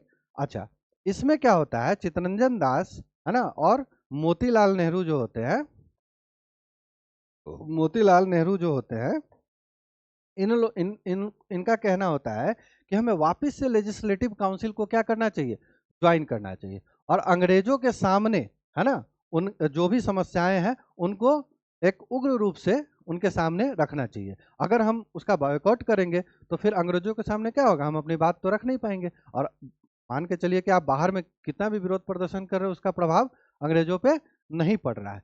लेकिन यहाँ पे फिर क्या होता है, कांग्रेस स्प्लिट करती है। कांग्रेस क्या होती है, फिर से स्प्लिट करती है। पहला स्प्लिट मैंने कब बताया था, 1907 सूरत अधिवेशन, याद रखिए एग्जाम के लिए काफी इंपॉर्टेंट है, ठीक है ना। तो 1907 में क्या होता है, सूरत अधिवेशन में नरम दल और गरम दल के बीच में क्या हो जाता है विवाद बढ़ता है। और विवाद बढ़ने के बाद क्या होता है, गरम दल जो होते हैं वो एक्सट्रीमिस्ट जो होते हैं वो क्या करते हैं, कांग्रेस को छोड़कर अलग हो जाते हैं, ठीक है ना। अच्छा, आप कमेंट सेक्शन में बच्चों ये बताओ कि वापिस से गरम दल कब कांग्रेस में फिर से मर्ज होते हैं, ठीक है ना। ये चीज आप हम लोग कमेंट सेक्शन में बताना। तो इनकी बात क्या होती है कि हमें काउंसिल में वापस जाना चाहिए। लेकिन अच्छा, इनको क्या कहा गया, स्वराज के समर्थक कहा गया, ठीक है ना, स्वराजिस्ट कहा गया। अच्छा, अब एक नो चेंजर थे, नो चेंजर ग्रुप भी था किसमें, कांग्रेस में नो चेंजर ग्रुप भी था। इसके नेता कौन थे, तो सरदार वल्लभ भाई पटेल, श्री राजा गोपालाचारी, श्री राजा गोपालाचारी और राजेंद्र प्रसाद, ये लोग क्या थे, इसके प्रमुख नेता थे, है ना, आदि। तो ये इन लोगों का कहना था कि हमें लेजिस्लेटिव काउंसिल वगैरह में नहीं जाना चाहिए। और इनका क्या कहना था? इनका कहना था कि भैया हमने जो असहयोग आंदोलन में जो हमने जो भी बहिष्कार वगैरह का जो काम किया है, इसको हम क्या करेंगे, इसको हम कंटिन्यू रखेंगे। ठीक, तो इनका यह भी कहना था। लेकिन तो इस बात पे तो स्वराज के जो लोग थे वो एग्री कर रहे थे, मान रहे थे, लेकिन लेजिस्लेटिव काउंसिल में जाने की बात को लेकर के क्या हो जाता है, विवाद हो जाता है। और 1922 के गया सेशन में फिर से क्या होता है, कांग्रेस दो पार्ट में बट जाती है। ठीक है ना, कांग्रेस फिर से दो पार्ट में बट जाती है। और इसमें से स्वराज वाले जो लोग होते हैं, जिसमें चितरंजन दास होते हैं और मोतीलाल नेहरू होते हैं, ये लोग क्या करते हैं, एक अलग से स्वराज पार्टी की स्थापना करते हैं। स्वराज पार्टी की स्थापना करते हैं, जिसके अध्यक्ष कौन होते हैं बेटे? अध्यक्ष इसके CR दास होते हैं। और जनरल सेक्रेटरी इसके कौन बनते हैं? तो नेहरू जी, मतलब मोतीलाल नेहरू बनते हैं। ठीक है ना। तो ये था बेटा आपका एक रिकैप, जो कि असहयोग आंदोलन के बाद एक प्रमुख घटना के रूप में इसको देखा जाता है। चलिए, तो असहयोग आंदोलन के बाद एक और चीज क्या होती है, खिलाफत आंदोलन भी चलता है। क्या चलता है बेटे? खिलाफत आंदोलन चलता है। अच्छा, खिलाफत आंदोलन चलता है 1919 से लेकर के 1924 तक। अब ये खिलाफत आंदोलन क्या था, है ना? खिलाफत आंदोलन ये क्या था? ये अली बंधुओं के द्वारा, मोहम्मद अली और शौकत अली, अली बंधुओं के द्वारा, है ना, ये आंदोलन चलाया जा रहा होता है। अच्छा, अब खिलाफत आंदोलन क्या होता है? तो जो तुर्की में जो ऑटोमन साम्राज्य होता है, ऑटोमन साम्राज्य में क्या होता है बेटे? ऑटोमन साम्राज्य को मतलब जो उसके जो शासक होते थे उनको खलीफा का दर्जा दिया जाता था।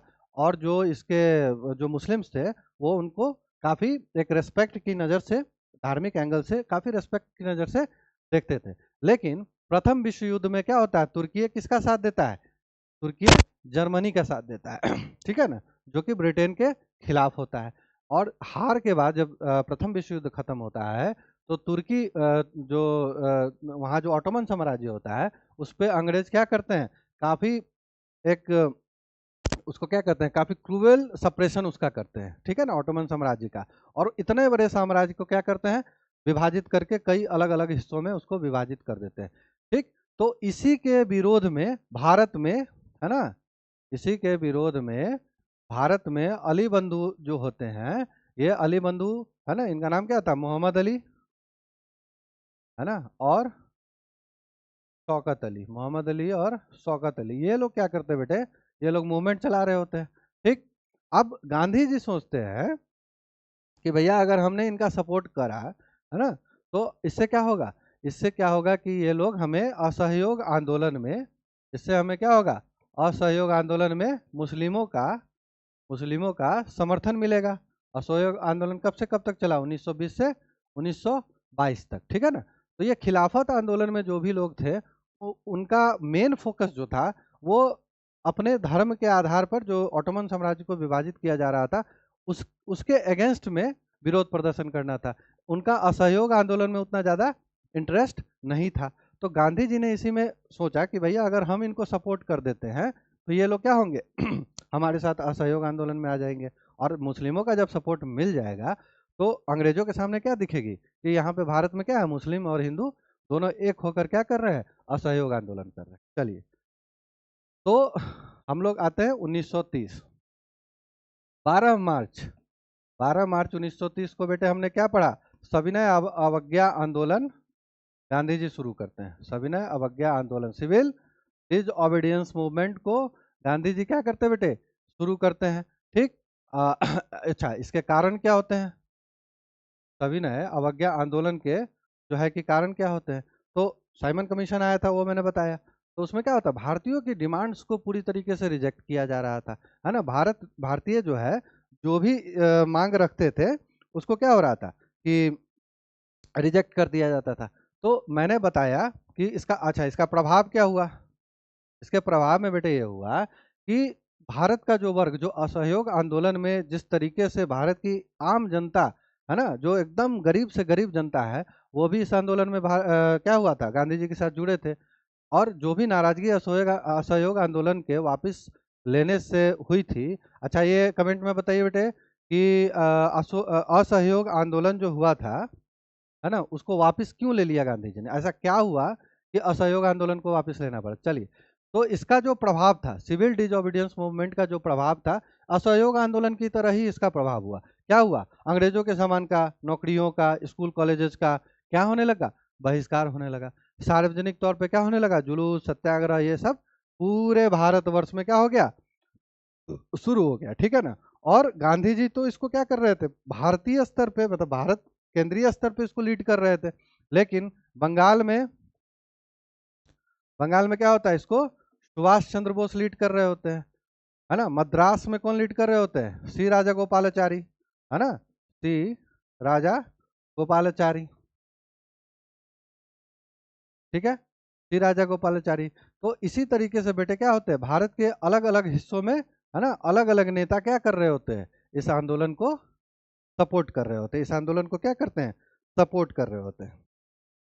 अच्छा, अब इसी में क्या होता है बेटे, 1928 में सेंट्रल लेजिस्लेटिव काउंसिल में, कहाँ पे, सेंट्रल लेजिस्लेटिव काउंसिल में 3 लोग पहुंचते हैं। उनका नाम क्या होता है, भगत सिंह। ये सिविल डिसओबीडियंस मूवमेंट से पहले की बात बता रहा हूं मैं। हाँ, भगत सिंह, राजगुरु और सुखदेव, ये लोग पहुंचते कहाँ पे, सेंट्रल लेजिस्लेटिव काउंसिल में।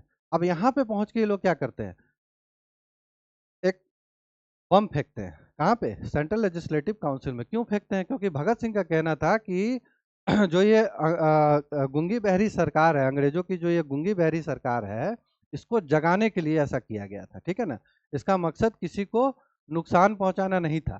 ठीक है ना। और क्योंकि साइमन कमीशन हो या उससे पहले की जो भी बातें हो, अंग्रेज क्या हो रहा था, भारतीयों की बातों को सुनते ही नहीं थे, उनको सीधा रिजेक्ट करते थे। ठीक है ना।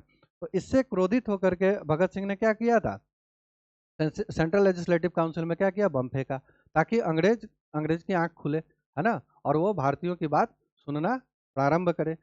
जब ये बम फेंका जाता है तो ये लोग क्या करते हैं, भागते नहीं, वहां सरेंडर करते हैं। और इससे क्या होता है, तीनों को गिरफ्तार किया जाता है और फांसी की सजा सुनाई जाती है। ठीक है ना। तो जब ये सविनय अवज्ञा आंदोलन जो होता है, ये जब पूरा पीक पे होता है, ठीक है ना, जब ये पूरा पीक पे होता है, तो अंग्रेज क्या करते हैं, अंग्रेज क्या करते हैं, वापिस से दमनकारी नीति अपनाते, क्या अपनाते हैं, दमनकारी नीति अपनाते हैं। अच्छा, गांधी जी के कहने पर लोग क्या कर रहे होते हैं, सत्य और अहिंसा यानी शांति से, है ना, विरोध प्रदर्शन कर रहे होते हैं, सत्याग्रह कर रहे होते हैं, जुलूस कर रहे होते हैं, है ना। लेकिन अंग्रेज क्या करते हैं, उस पर भी दमनकारी नीति अपनाते हैं। ठीक है ना। और गांधी जी को क्या करते हैं, गांधी जी सहित कई बड़े नेताओं को गिरफ्तार कर लिया जाता है। क्या कर लिया जाता है, गिरफ्तार कर लिया जाता है। गिरफ्तार करके गांधी जी को कहाँ भेजा जाता है, यरवदा के पुणे के यरवदा जेल में, है ना। वहां पे क्या किया जाता है, गांधी जी को कैद करके वहां पर रख लिया जाता है। तो ये था सविनय अवज्ञा आंदोलन। ठीक है ना, सविनय अवज्ञा आंदोलन। अब गांधी जी गिरफ्तार हो गए, ठीक, लेकिन देश के अलग अलग हिस्सों में क्या हो रहा है, अभी भी आंदोलन चल रहा होता है, इसका क्या होता है, इम्पैक्ट पड़ रहा होता है। तो अंग्रेज क्या होते हैं, गांधी जी से बात करने के लिए बाध्य हो जाते हैं इस मुद्दे पर। गांधी जी से क्या होते हैं, बात करने के लिए, है ना, गांधी जी से बात करने के लिए इस मुद्दे पर क्या होते हैं, जो है कि तैयार हो जाते हैं। ठीक है। इसी बीच क्या होता है, गांधी इरविन पैक्ट होता है। Gandhi Irwin Gandhi Irwin pact.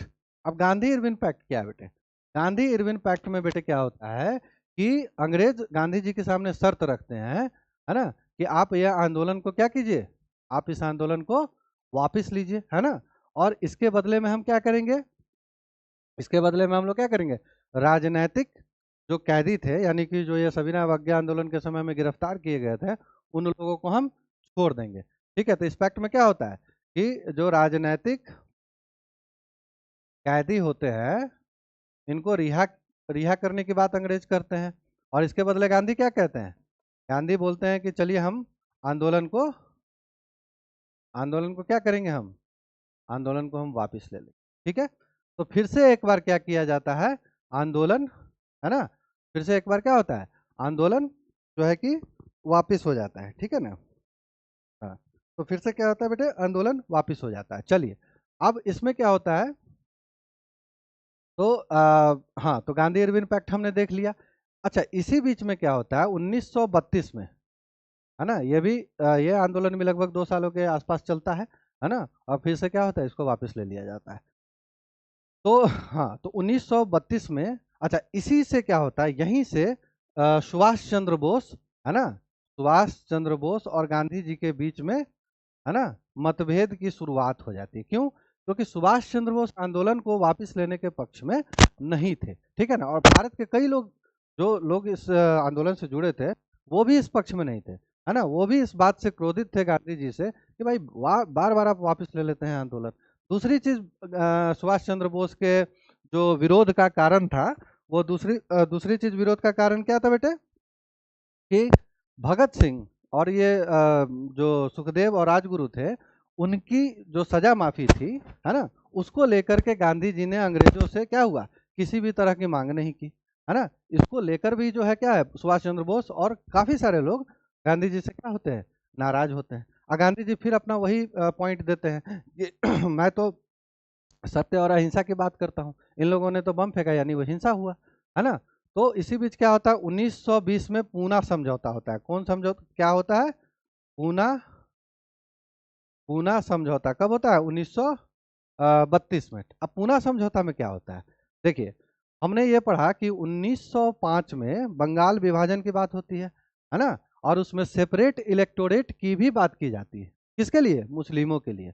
अब जो अंग्रेज होते हैं, वो ये सोचते हैं कि भाई चलो, हिंदू मुस्लिम की तो बात हो गई, है ना, लेकिन भारत का जो मेजोरिटी है, बहुसंख्यक समाज जो है हिंदू, है ना, इसको भी बांटना जरूरी है। जब तक इसको बांटेंगे नहीं, तब तक क्या है, शासन करना आसान नहीं होगा। तो क्या होता है बेटे, फूट डालो शासन करो की नीति तो अंग्रेज की होती ही है। तो इन लोगों ने क्या किया, भारत की जो दलित शोषित समाज थे, है ना, दलित शोषित समाजों को भी अलग से इलेक्टोरेट देने की बात करने लग गए, है ना। तो अलग से ये लोग क्या करने लगे, इलेक्टोरेट, दलित दलित समाज जो था भारत का, उसको भी अलग से इलेक्टोरेट देने की बात होने लगी, है ना। लेकिन गांधी जी क्या होता है, इस पे नहीं मानते। गांधी जी क्या होता है बेटे, इस पे नहीं मानते, ठीक है ना। तो इसी मुद्दे को लेकर के क्या होता है, हमारा सेकेंड राउंड टेबल कॉन्फ्रेंस होता है। सेकेंड राउंड टेबल कॉन्फ्रेंस होता है ना, सेकेंड राउंड टेबल से द्वितीय गोलमेज सम्मेलन होता है। ठीक, इसमें क्या होता है, कांग्रेस जो होती है वो अपना एक रिप्रेजेंटेटिव गांधी जी के रूप में इस कॉन्फ्रेंस में भेजती है, ठीक है ना। इस कॉन्फ्रेंस में क्या होता है, गांधी जी के रूप में अपना रिप्रेजेंटेटिव भेजती है, लेकिन यहाँ पर भी सहमति नहीं बनती, और ये क्या होता है, असफल हो जाता है ना। गांधी जी क्या रखते हैं, अपना 11 पॉइंट्स रखते हैं कि आप हमारी इन 11 मांगों को क्या कीजिए, मानिए। लेकिन अंग्रेज क्या, अंग्रेज तो मानने से रहे नहीं, तो वो लोग क्या हुआ, ये भी जो कॉन्फ्रेंस होता है, ये भी आपको क्या हो जाता है, कैंसिल हो जाता है। अच्छा, ये जो राउंड टेबल कॉन्फ्रेंस हो रहा है, गोलमेज सम्मेलन हो रहा है, ये पहली बार था कि जब आमने सामने ब्रिटिश और कौन, भारतीय लोग आमने सामने बैठकर किसी चीज पर चर्चा कर रहे थे। इससे पहले तो ब्रिटिश मानते ही नहीं थे, हैं, कि आमने सामने किसी भी तरह की चर्चा हो सकती है। तो हम ये देख रहे हैं कि 1932 में क्या होता है बेटे, दलित समाज के लिए भी अलग से इलेक्टोरेट की बात, है ना, अंग्रेज लोग करने लगते हैं, ताकि भारत का जो बहुसंख्यक समाज है वो भी विभाजित हो जाए, है ना। इसका विरोध करते हैं गांधी जी और अंबेडकर जी, है ना। भीमराव अंबेडकर जी भी क्या करते हैं, इसका विरोध करते हैं, और अलग इलेक्टोरेट की मांग को क्या होता है, कैंसिल किया जाता है। इसकी जगह क्या होता है, सीट्स रिजर्व करने की बात होती है, सीट्स रिजर्व पर एग्रीमेंट होता है ना। ये चीज आज भी लागू है। आप आज भी देखते हैं ना कि कई विधानसभा क्षेत्र या संसदीय क्षेत्र में क्या है, सीट आरक्षित होता है ना, किसी पर्टिकुलर जो ट्राइब्स के लिए, एससी हो गए, एसटी हो गए, उनके लिए क्या होता है, सीट आरक्षित होता है, ताकि उनको क्या हो सके, एक समानता मिल सके भारतीय राजनीति में भी, है ना, वो अपने समाज का क्या कर सके, रिप्रेजेंटेशन कर सके। तो सीट रिजर्व की बात पर क्या होता है, पुनः समझौता होता है ना, अंबेडकर जी और गांधी जी के मौजूदगी में। तो हमने ये पुनः समझौता वगैरह ये हमने देख लिया। चलिए, अब हम लोग नेक्स्ट टॉपिक पे बढ़ते हैं बेटे। अच्छा, हाँ तो इसको रखते हैं। हाँ तो बेटे, चूंकि ये टॉपिक काफ़ी लंबा है और काफ़ी इंपॉर्टेंट है आपके एग्जाम पॉइंट ऑफ व्यू से, तो हमने अभी तक कितना कवर किया? हमने 1932 तक कवर कर लिया है, ठीक है ना। अब नेक्स्ट क्लास में हम लोग क्या करेंगे बेटे, 1935 से लेकर के 1947 तक, ये भी टॉपिक आपका 1 घंटे के आसपास कवर करेगा। तो हम लोग इसको क्या करेंगे नेक्स्ट क्लास में, यानी कल वाली क्लास में। हाँ तो इसको हम लोग जो है कि नेक्स्ट क्लास में हम लोग करेंगे। फर्स्ट क्लास में बेटे हमारा क्या था? फर्स्ट क्लास में हमने क्या देखा? 1885 से लेकर के 1916 तक। आज के क्लास में यानी सेकंड क्लास में बेटे हमने क्या देखा? 1917 से लेकर के 1932 तक, है ना। और अब जो हमारा नेक्स्ट क्लास होगा, है ना, इसमें हम लोग देखेंगे बेटे 1932 से लेकर के 1947 तक, जब ट्रांसफर ऑफ पावर तक। और अगर आप लोगों को मेरी लेक्चर बेटे पसंद आ रही है तो प्लीज़ एप्लीकेशन पे इनरोल करें, है ना। और आप लोग एप्लीकेशन के साथ जुड़े और क्लासेस को रेगुलर अटेंड करें, ठीक है ना। और अपने परिणाम को क्या करें, आप लोग सुनिश्चित करें, ठीक है। चलिए, तो आज का क्लास हम लोग यहीं तक रखते हैं बेटे। हाँ, फिर कल हम लोग डिस्कस करेंगे 1932 से लेकर के 1947 का जो ये एरा है, ठीक है ना। तो चलिए, हाँ, और जो ये नोट्स का जो पीडीएफ है बेटे, है ना, ये आप लोग को अपलोड हो जाएगा, अवेलेबल करा दिया जाएगा, ठीक है। तो थैंक यू सो मच, है ना। This is doctor Anshuman Kashyap signing off.